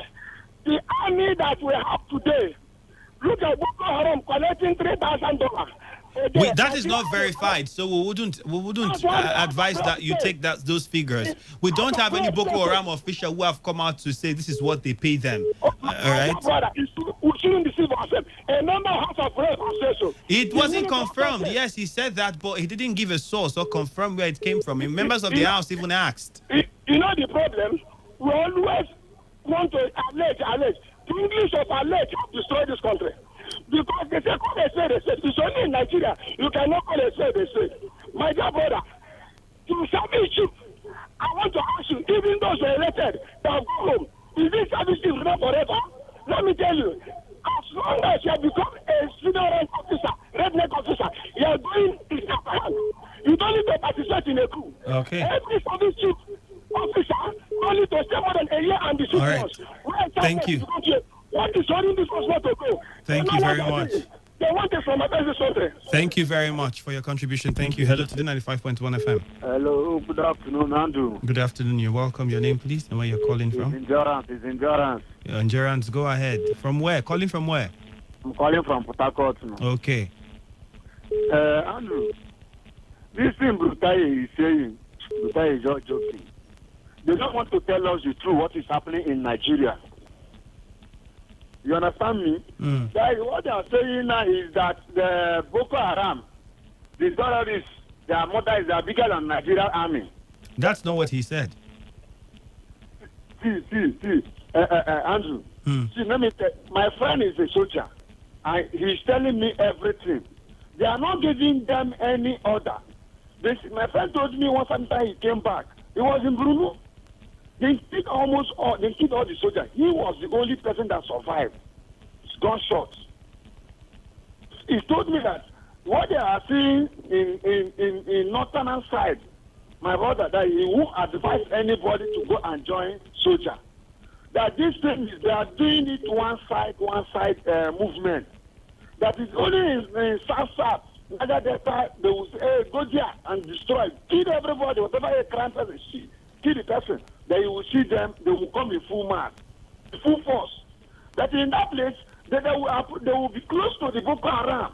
That you see another will come, they should return back, they should leave them. So why are they telling us that the Boko Haram, okay, they will tell you that they have gotten up to 100 Boko Haram. Andrew, where is the Boko Haram? What kind of school them and shot them and kill them? Everybody, all of them will learn.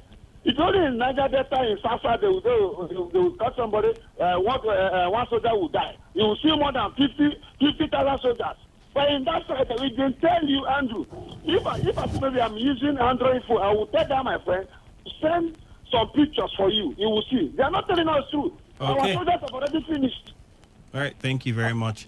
Hello to the 95.1 FM. Good afternoon. Andrew. Lawson. Yes. You see, most times I like when we are having a conversation. I like, you understand, us to have an intelligent conversation. Well, let me ask you a question. Your organization, Today FM, if they send you for a training, will they probably to attend a workshop? You understand? What will be the reason for them to send you to attend a workshop and have a particular training? What would be the reason? Is it not for you to perform better? Yes, of course. So, yes, it's for you to perform better.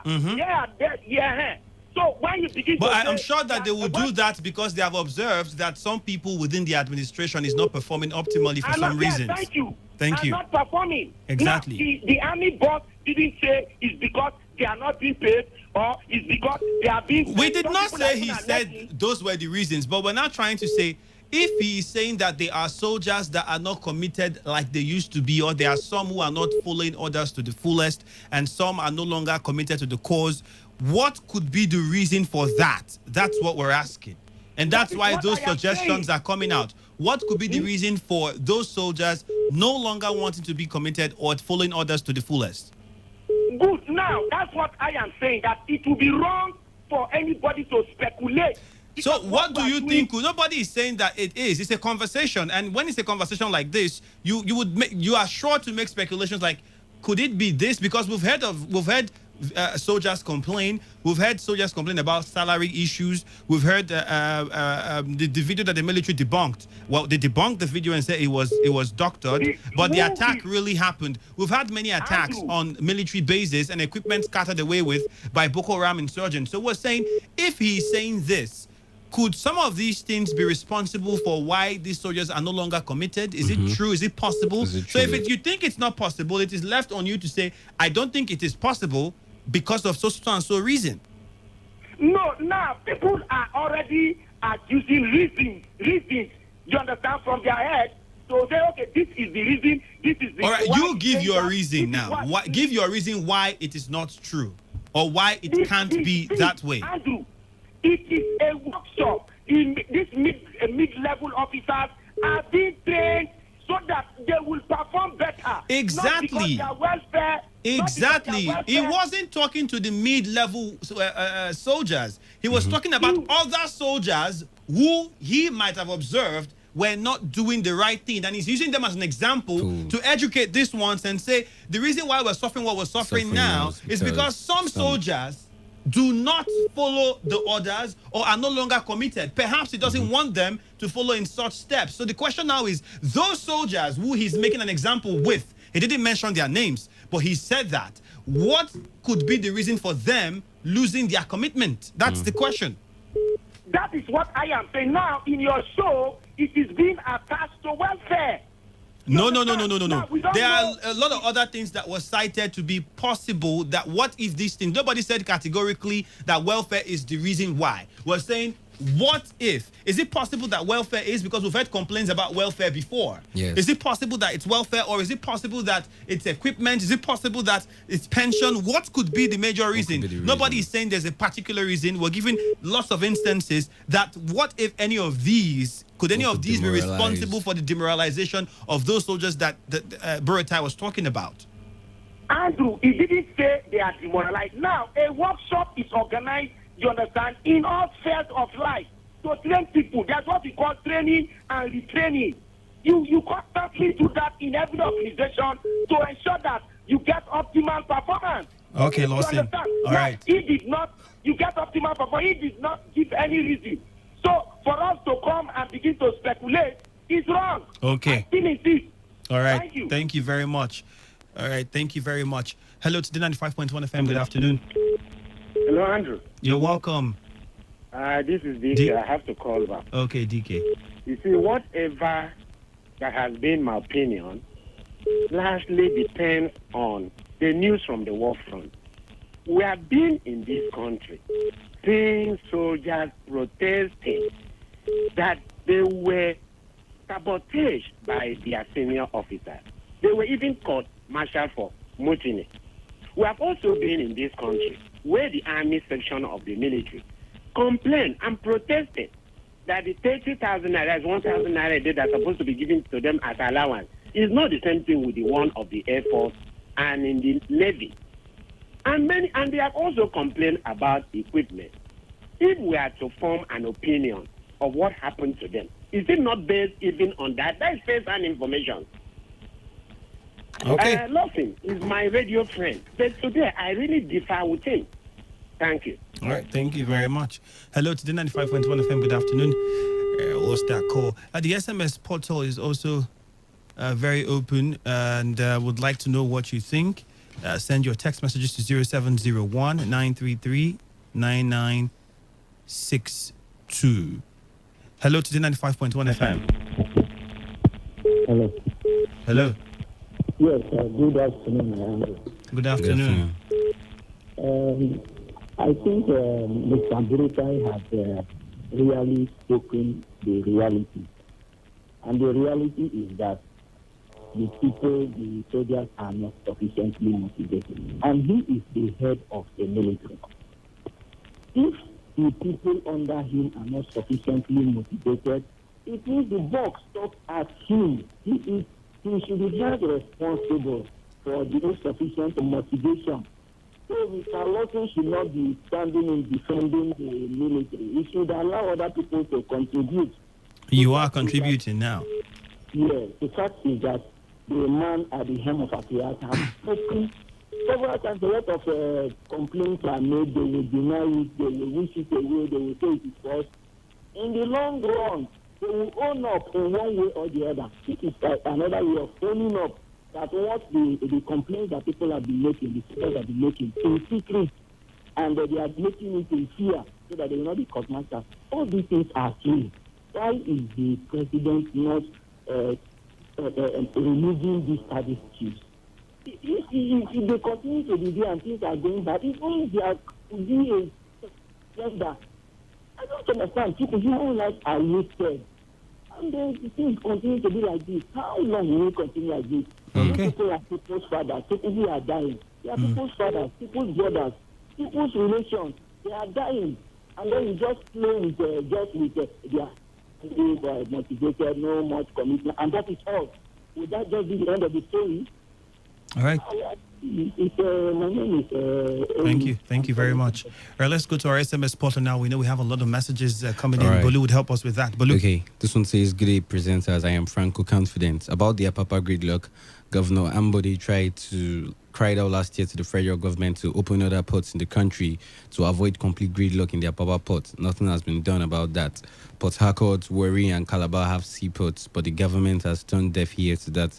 The day we begin to be sincere and national, our problems as a people will be a thing of the past, including security." Thank you.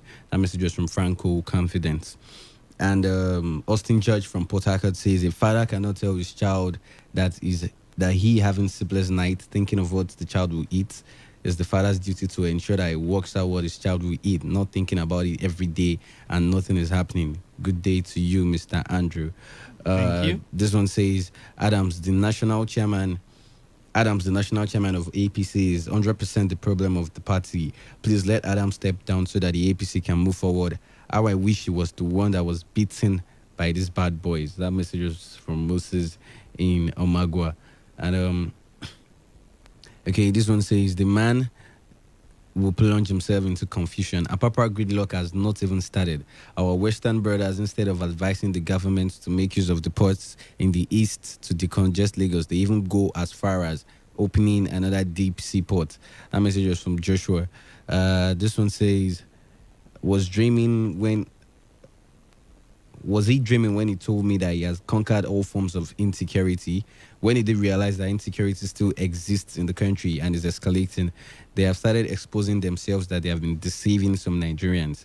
They believe anything they are told without thinking whether it is a lie or the truth. That message was from Mr. Law. This one says, Andrew, what happened to the 10K trader money that the VP was sharing? Has he not seen how Nigerians are out of poverty yet? He should continue to share the money and not stop. Welcome to the next level of the APC. That message was from Sunny Ozuoba. And Friday Olu in Choba says, good afternoon, Andrew. Burata is simply telling Nigerians, including the soldiers, that they are expendables or objects of laboratory experiments like a guinea pig. He should watch his back if he has got eyes in the back. And Ebere Injioye from Port Harcourt says, what do you expect from the soldiers when they are at the top and not leading by example? How many times top army chief leads his boys to the forest to fight without him being there himself? This one says, the way you carry out your program is you give one man from Biosat 6 minutes to talk, but to read messages only 30 seconds. Thank you for counting.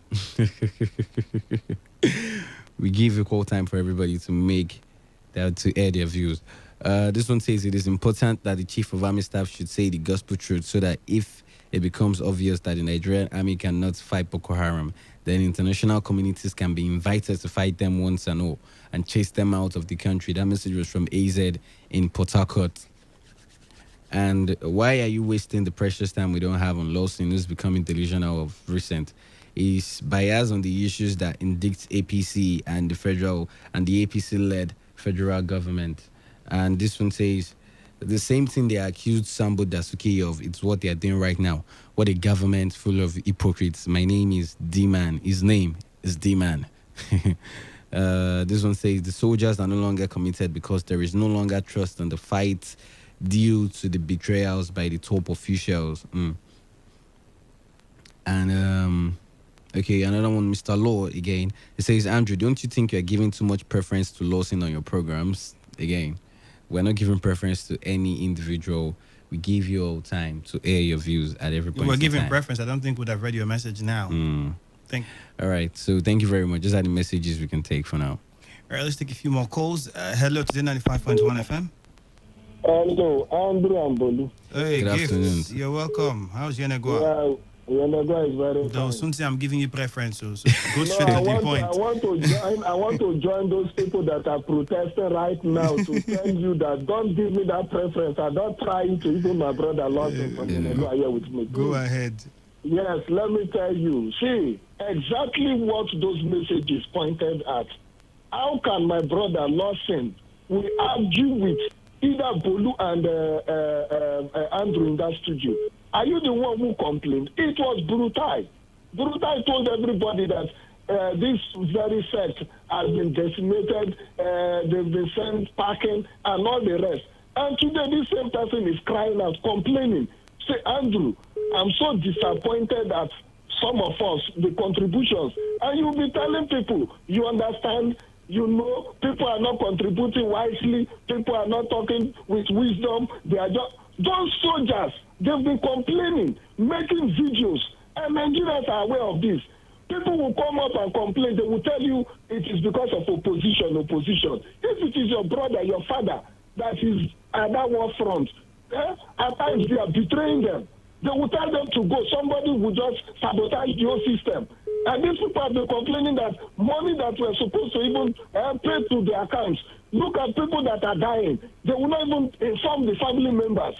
See, I don't want to go far. I want other people with the little time to contribute. It is so bad. Thank God, DK contributed and told nothing is mine that on this one, I'm not with you. Thank you. Thank you very much. We'll take one more call and then we wrap things up on the show. And we lost that call. Let's take a few messages before we go. Okay, this one says Tibor Atai was specific and blunt on his statement, and Lawson is here trying to tell all of us that we are not intelligent. His love for the APC is blinding him. This other one says, this message is from Tony. He says, when the head is rotten, the body is rotten. Buratai should be replaced, otherwise nothing would change in the fight against Boko Haram. Those are the messages we have for now. All right, and that's the most we can take on the show. Thank you all very much for your participation. All right, tomorrow we'll do it again better and bigger. Tomorrow, in fact, we're going to talk about the power situation in Rivers State, and hopefully we get to have the PHED official with us in the studio to answer some of the questions that you might have with regards to power situation in your locality. Bolu, thank you very much. Thank you very much, Andrew. My name is Ifemi Andrew. Bye-bye for now. Port Harcourt, are you ready? Today, 95.1 FM, the voice of the people.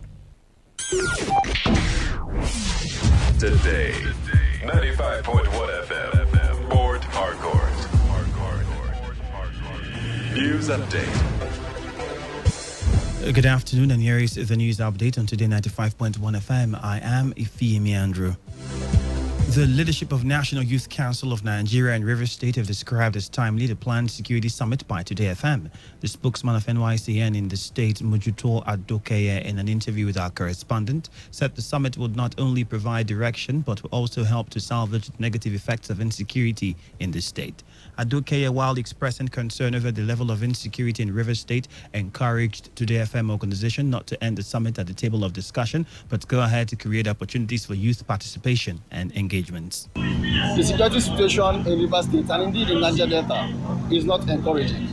As youth leaders, we are looking for partners who will be at the forefront to campaign for peace with us.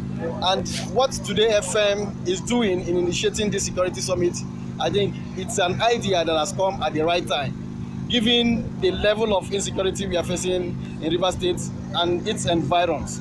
Today FM, I think, have initiated this program to salvage the situation so that our young ones will not lose their life meaninglessly. So I want to encourage and appreciate the management of Today FM for this initiative and to make sure that this initiative does not just end at the table of discussion.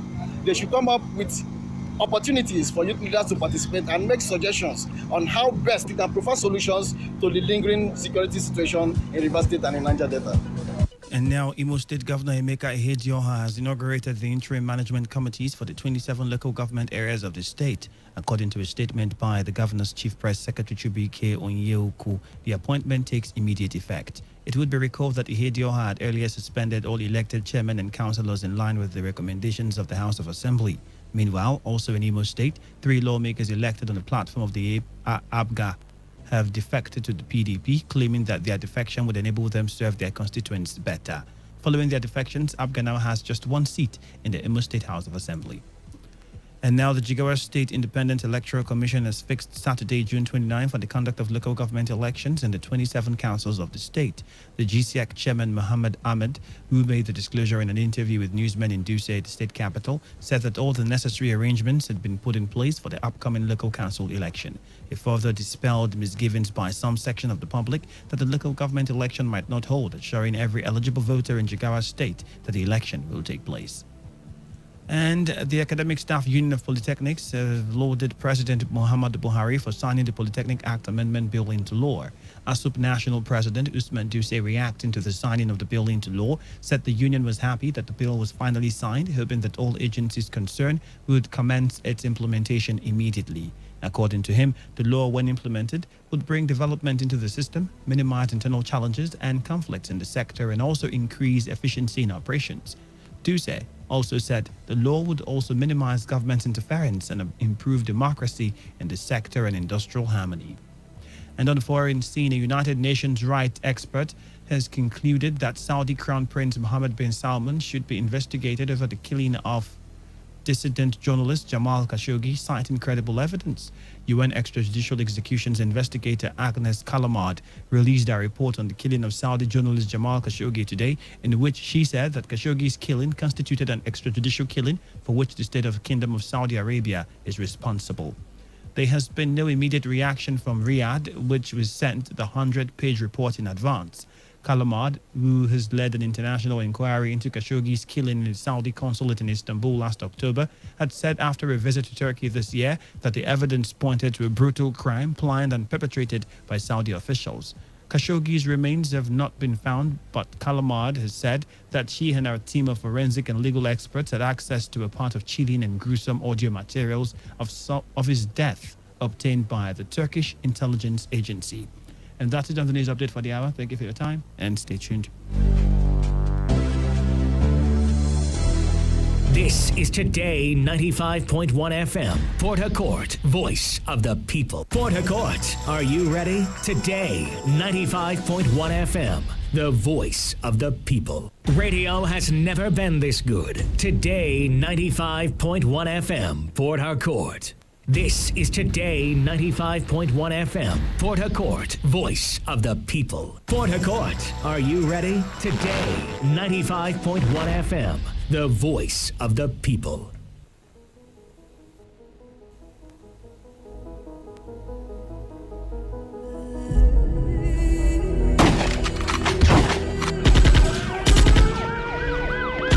The situation is critical.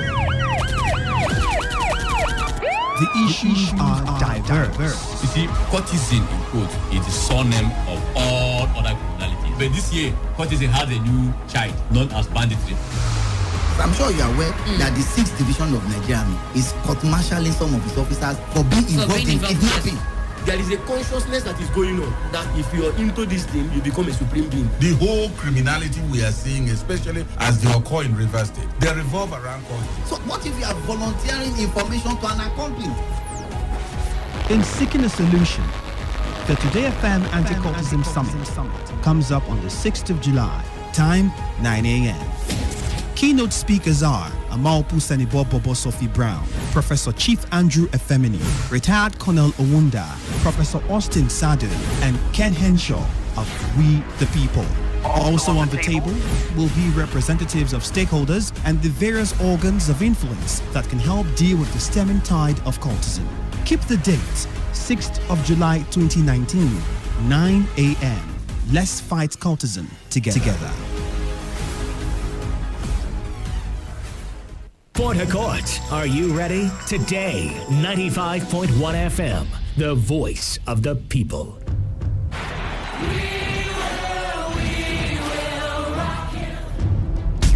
This is what we've waited for. The showdown. The fastest men in the world. Hearts racing. One light, two lights. They're backing off and backing. Pulse rising. Who will come out on top? Who'll take 3 lights, 4 lights. He's ready to be the star. The anticipation. Powerful, strong. There's Beckham. Time, Tyson get right. Hold all the way. Look at that. The heart stops.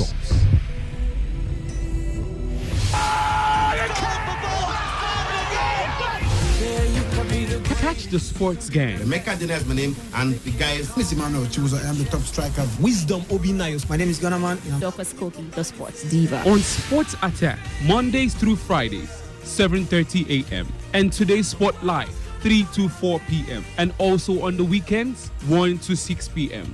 Only on your premium sports radio. Today, 95.1 FM. You know, there are a few areas that define a man, like sports. I think we can live with that. My name is Gianni Infantino, FIFA president. For the best of sports, always listen to Today Sports Live on Today 95.1 FM, Port Harcourt.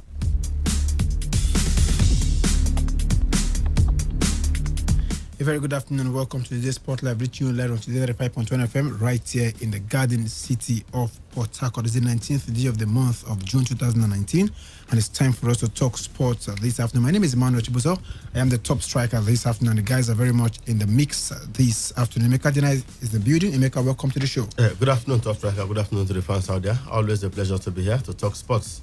And of course, I also have Reliable Reliance in the building. Reliance, welcome to the show. Thank you very much, Top Striker. It's great to be here this lovely afternoon. I also have Kester Semanya on the menu this afternoon, as also the IAAF. She said she has been made a human scapegoat right there. And of course, the Super Falcons in the FIFA Women's World Cup, they have up to tomorrow to wait to know their fate right there. 2 more slots to go. And if they'll be one of these lucky teams to qualify as one of the best losers, of course, the AFCON Group F preview continues today on the menu this afternoon. Of course, a round of 32 matches in the FA Cup or the ITO Cup these days are going on as we speak right there. Eyimba are right there in Benin up against the Smart City. And of course, the program is highly interactive. For SMS and WhatsApp, you can reach us on the number 0701 9339 962. For SMS and WhatsApp is 0701 9339 962. On Twitter, you can tweet at me at Emmanuel 9001 at Emmanuel 90001. You can equally copy at Emeka Dena or at Today FM 951. You can copy at Emeka Dena or at Today FM 951. We shall be opening the phone lines at some point to hear your thoughts on the show this afternoon. Let's start from athletics this afternoon, where Caster Semenya says athletics world governing body used her like a human guinea pig by insisting she takes medication to control her testosterone. South Africa Semenya is in legal dispute with the IAAF, which have said the 800 meters runner must take medication or compete over a different distance. The two-time Olympic champion says that the drugs made her feel constantly sick and human unknown health consequences. She said, "I will not allow the IAAF to use me and my body again," according to Semenya. Semenya spoke out at the Court of Appeal for Sports and released a 163-page document explaining in detail why it had rejected her appeal against the IAAF's rules. Since the Court of Appeal for Sports decision, she has gone to Switzerland's Federal Supreme Court, which has temporarily suspended the IAAF ruling. So the IAAF used me in the past as a human guinea pig to experiment with how the medication they required me to take would affect my testosterone levels. She said, even though the hormonal drugs made me feel constantly sick, the IAAF now wants to enforce even stricter threshold with unknown health consequences. Emeka, certainly we have not heard the last from Semenya at the IAAF. Do you agree with Caster Semenya that she's being used as a guinea pig? No, I don't agree. I don't agree with her. I want to imagine a situation where there was a deficiency in the testosterone level of Caster Semenya, such that it is below the normal. Which is no fault of hers. No, I'm coming. Such that it is below the normal in the standard. In this case, it is higher. Now, what if it was below the normal and she needs to take medication to take it up to the normal, so that she'll be able to compete favorably with her peers there? Wouldn't she go for that? I'm asking. I mean, as it stands right now, her testosterone level is higher than the normal. Now, let's assume that it was lower than the normal, and she needs medication to bring it up to the normal standard. Wouldn't she do that? The way the IAAF are going, they won't have suggested that for her. The thing is, will she even be allowed to be in the sport, considering the condition that you have a testosterone level that's very low? You wouldn't even mention anywhere in the sport. So if it was something that was below, I don't think anybody would tell you come and upgrade your testosterone level to come and compete in a particular sport. Enhancing performance.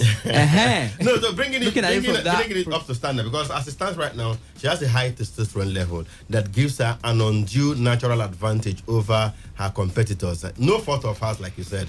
I mean, we can't blame her for that. But there's a medication that will bring it down to the normal level, so she can compete, at the same level, so to say, with the other athletes, that in her event, and that's where she's having the issues there. Now, the last has not been heard of this matter, like you pointed out. The case is before the Federal Supreme Court right there in Swiss that has jurisdiction over the Court of Arbitration for Sports. Of course, at the end of the day, she got that ex parte order, pending the determination of the final suits. In that case, let's wait and see how that one pans out. But definitely, the last has not been heard. She will still compete, at the end of this month in the Prefontaine Classic right there in Eugene, Oregon, in United States, in one of the Diamond League meets. She was supposed to compete in Rabat, but due to issues over invitation and what have you, or maybe miscommunication, as it were, she didn't make it. But at the end of the day, she still wants to compete in her favorite 800 meters without taking those medications. That's the bottom of the matter. I don't agree with it, her attempt there. I mean,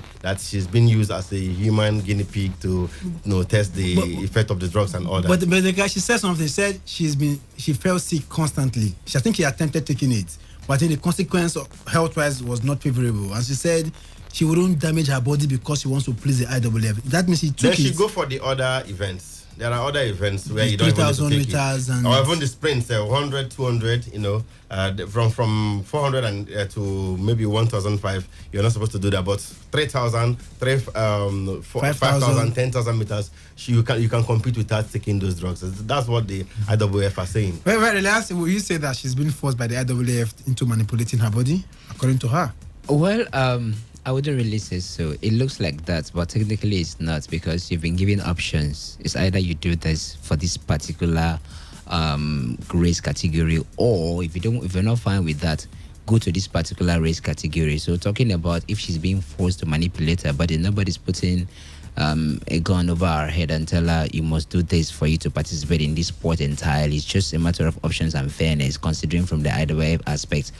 But on the area of if she's being used as a guinea pig, just a little contribution, Top Striker. I think over the years, before this matter became established up to this point, whereby we are waiting for a final ruling from a court that seems to be higher than than CAS. Casa Semeya has been in the picture for this particular issue since way back, from 18 as a teenager.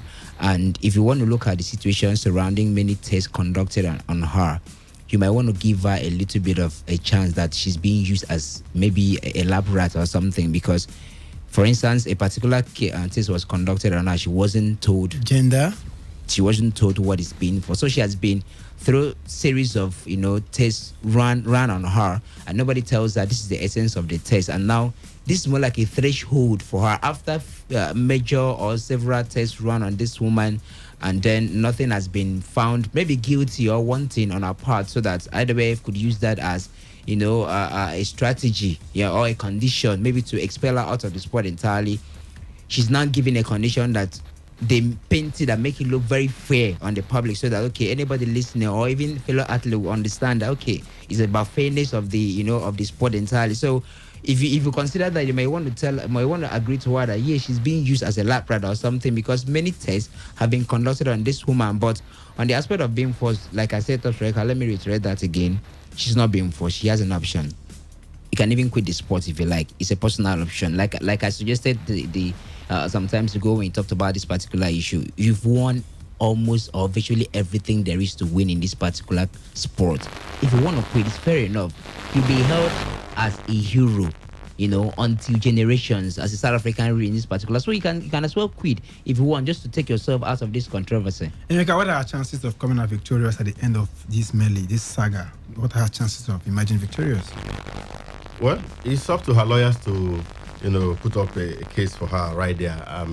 It's very dicey, it's a sensitive case, one that hitherto, we haven't had.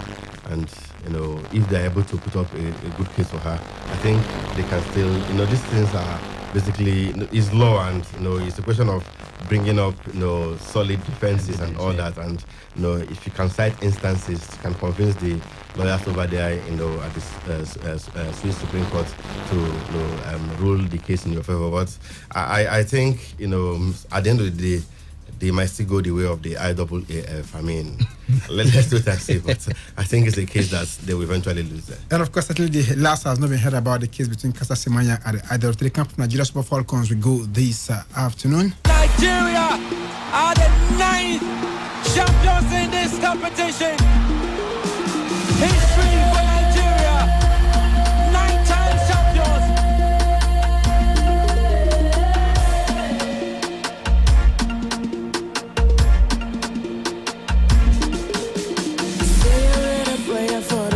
And of course, we are praying for the Falcons at this point in time. Nigeria will now be watching the rest of the 2019 Women's World Cup nervously. The Super Falcons saw their chances of making the round of 16 reduced as Brazil took the second slot after yesterday's matches. The South Americans beat Italy by 1-0, thanks to Mata's late penalty to claim third spot in Group C. By so doing, Mata became the all-time leading scorer in the history of the World Cup, male or female. And of course, 3 of the teams in the group, including Australia, finished with 6 points, while Jamaica had 0. There are now 2 slots left for the best third place teams. For the African champions to qualify now, Scotland need to beat Argentina on Wednesday, which is today, or at least hold the South Americans to a draw. New Zealand must also hold Cameroon, or if either side wins on Thursday, it must not be more than 3 goals. Thailand, who have conceded 18 times already, should not lose by more than 3 goals to Chile. Emeka, for the first time in a long while, we have our calculators back again. Permutations, and if this does not go this way, this should go this way. And the Super Falcons are waiting keenly and patiently to know if they're going to slot in as one of the final 16 teams. And of course, are you calculating as well yourself? We are following it keenly to see how other teams will falter, and give the Super Falcons an outside chance of making it to the round of 16. We'll look at Group B. Group B has been completed. China are through. They finished with 4 points in 3rd place, so they are ahead of us. We finished with 3 points and a -2 goal difference. So China in Group B are ahead of us. You go to Group C, that was wrapped up yesterday. We had Brazil finishing third, as a matter of fact, with 6 points. With 6 points in 3rd place, so they are ahead of us. We're ahead of us, 3 points ahead of us. So 2 teams already progressed to the round of 16 from 3rd place. Nigeria is waiting keenly. You go to Group D. Group D will be wrapped up later today. We'll have Argentina taking on Scotland. Argentina have got 1 point in 3rd place right now. They play Scotland. If they beat Scotland, who are bottom of that group with 0 points after losing their first 2 matches, if they beat Scotland, they will finish with 4 points. They will be ahead of Nigeria, and 1 slot will be remaining now. But if Scotland draw with Argentina, then we have a good chance. Now you go to Group E, where the 3rd place team is Cameroon. They've lost their first 2 matches, but not with wide margins. Cameroon have got -3 goal difference and 0 points. They play New Zealand, who have also lost their first 2 matches. Both sides clash. If either of them win by a 2-goal margin, then Cameroon win by trouble. 2-goal margin. They've conceded 3 goals already. Yes, they have if they win by 2, they'll have -1 at the end of the day. Yes. And we have -2, so they're ahead of us in goal difference. We will tie on the same points. Now, the place where I think we'll have a good chance will be in Group F, where Chile, the 3rd place team, they have no point at all. Would have a -5 goal difference. But they are playing against Thailand, who have conceded 18 goals already in 2 matches. 18 goals in 2 matches. They're playing against Thailand. And if they beat Thailand by, say, 4 goals, then we're in trouble. So it's dicey. Well, we still pray that somehow results will go our way. Argentina will draw against Scotland. Cameroon will not beat New Zealand. Then we're through. So our destiny not in our hands. But come on, whatever is happening elsewhere, we are following keenly and hoping that it will go our way, so that the Super Falcons will be able to make it to the round of 16. Well, I think we've not been this tense in a long while. We are not even playing, but we are tense. I'm not sure the tension was high when Nigeria were playing, or even on Monday night. And of course, any positives should Nigeria qualify or not qualify? Any positives going forward from what you've seen so far at the tournament? Toshreka, the only positive I could take from the Super Falcons is that they were not defeated by 5, 7, 8 goals. They were not humiliated. They were not humiliated against the French ladies. That's the only positive. They were able to hold their own. Eventually, it was just one goal separating both sides, after regulation time. That's the only positive, that defensive mindset. Thomas Deneby was able to marshal out his defense such that they were able to contain the French ladies. That's the only positive. But talking about the Super Falcons as a whole, as a team, there is no positive, nothing to write him about. That's according to him. According to him, Chiamaka for me, it's a big positive. The revelation of the tournament for the Super Falcons. He's the youngest player ever to keep a clean sheet in the World Cup. As a goalkeeper, 18 years of age, she kept a clean sheet in that game against South Korea. A massive one for her first game at the World Cup.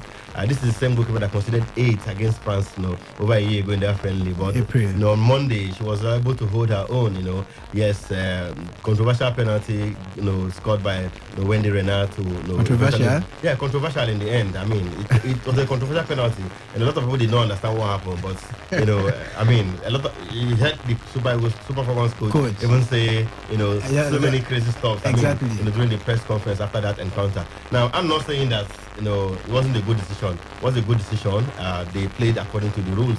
But at the end of the day, issues surrounding the penalties, the retaking of it and all that looked a bit controversial. That's why you could dub it controversial penalty in the end. But having said that, Chiamaka Nnadozie for me has been a revelation. At 18, she's doing quite well. Chidimma Okeke is equally 18. Anambi Moore is 18. Lots of 18-year-olds in the team. Going forward, we have stars who can call on with experience at a very young age going forward. And for the first time in since 2011, we also won a World Cup match beating South Korea 2-0. The last time we won a game at the World Cup was in 2011, before the win against South Korea the other time.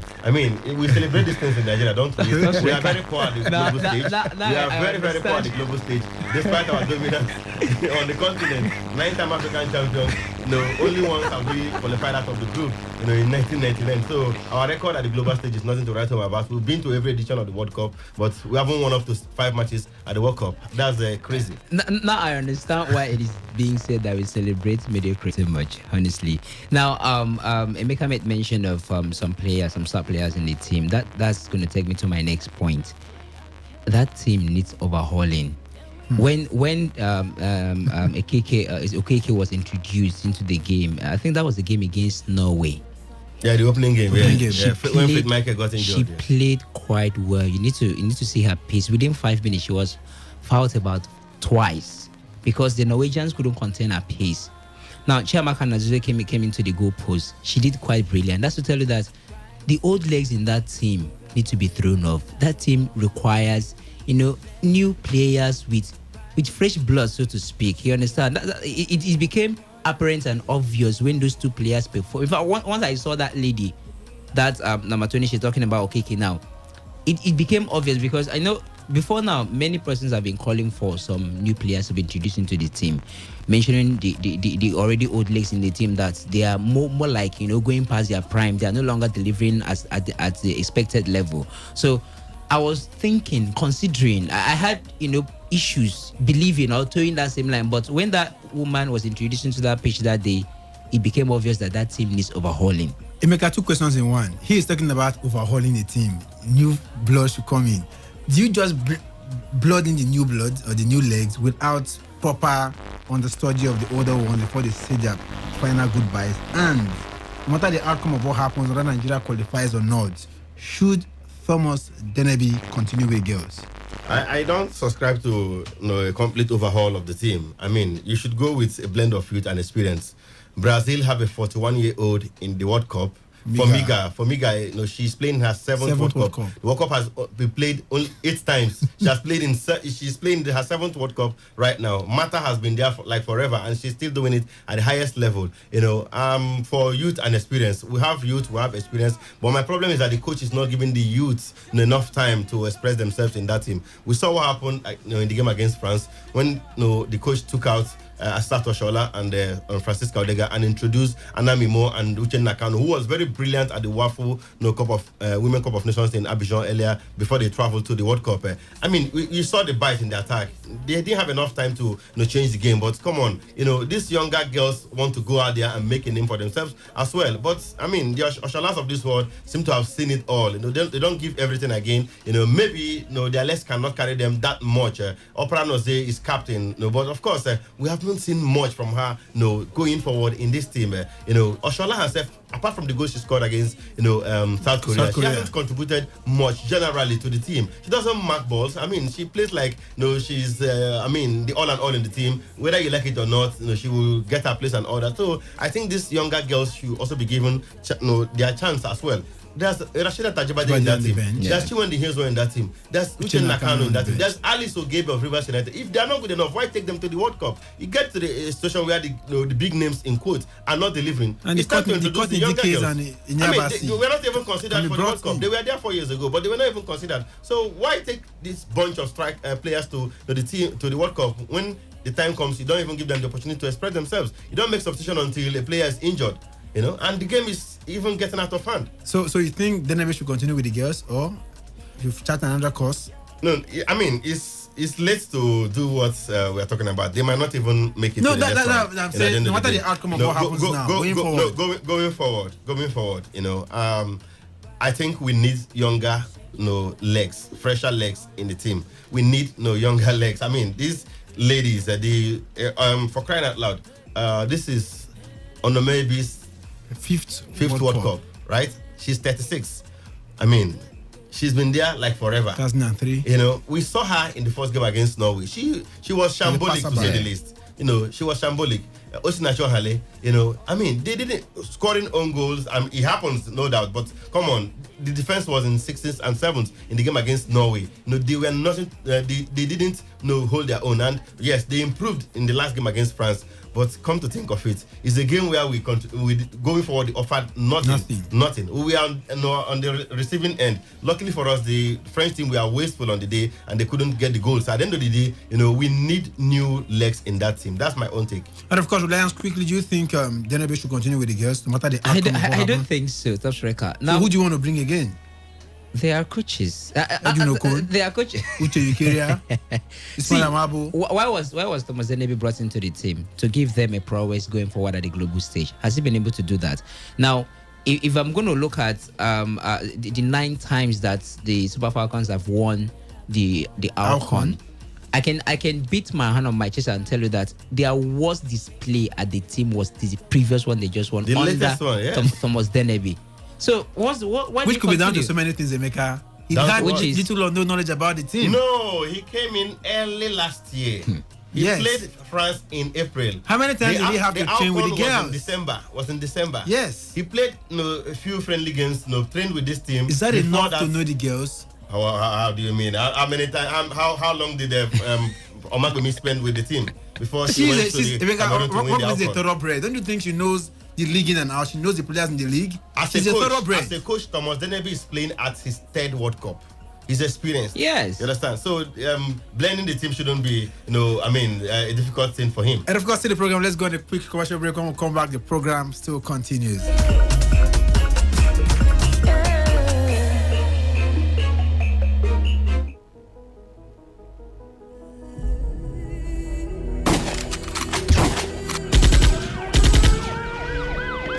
The situation is critical.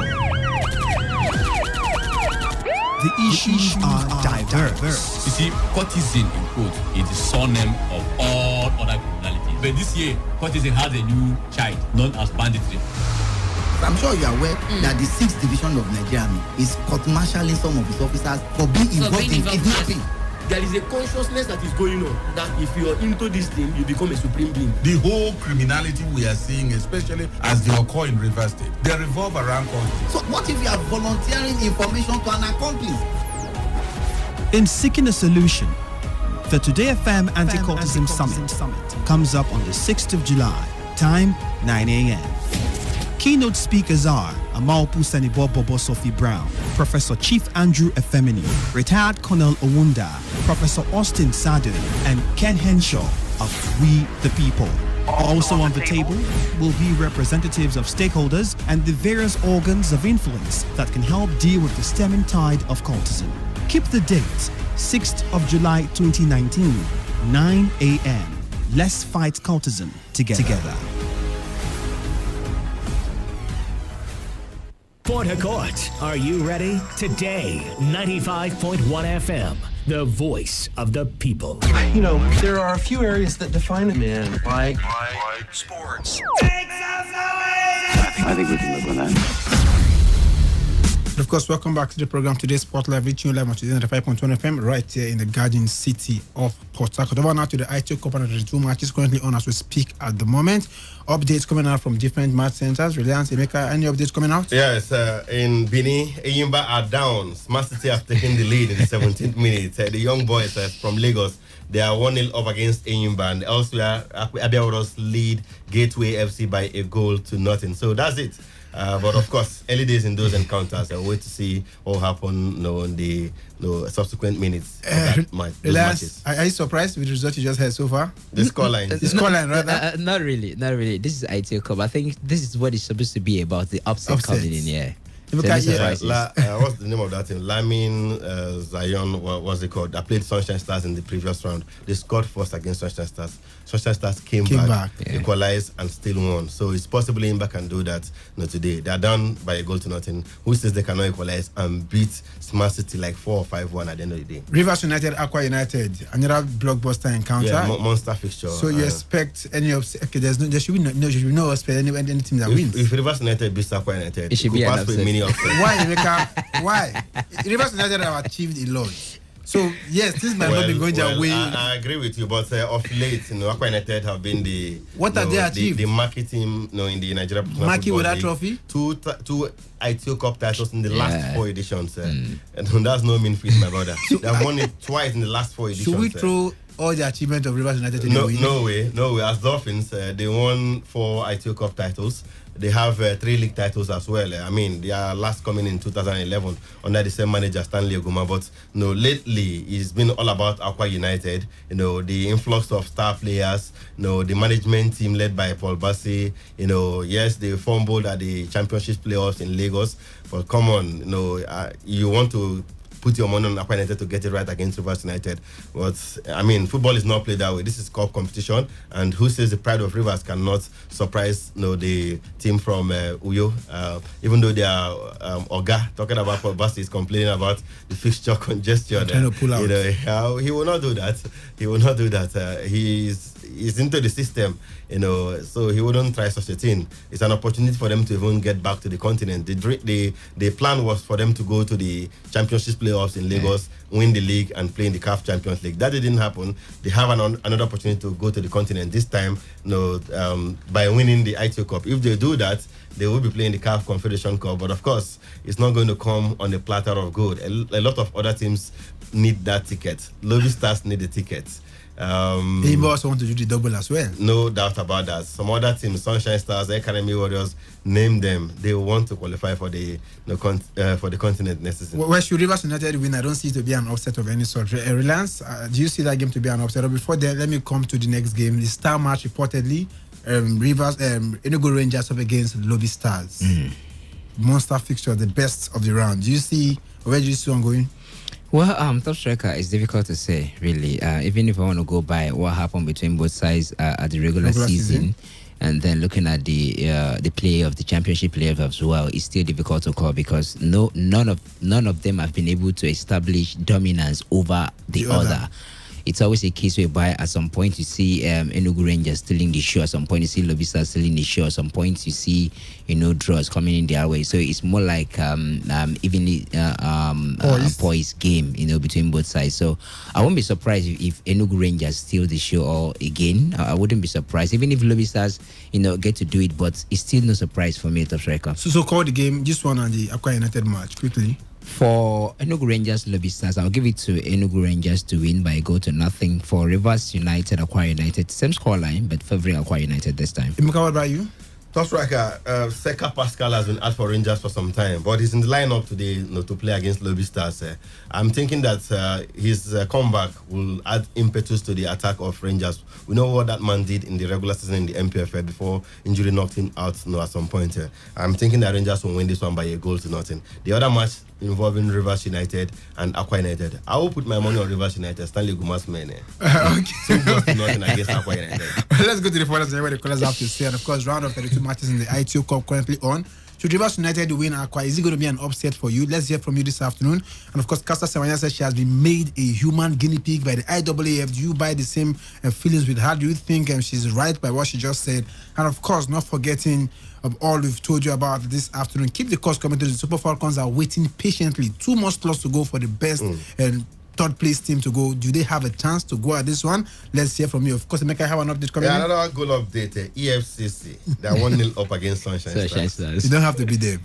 You just don't have to be there. And of course, 0817 00951 and 08109510 Keep the calls coming through. Let's get to hear from you. Hello, good afternoon. Good afternoon, sir. Your name and location, please. Solomon, you're calling from Romodara. Solomon, welcome. Let's hear from you.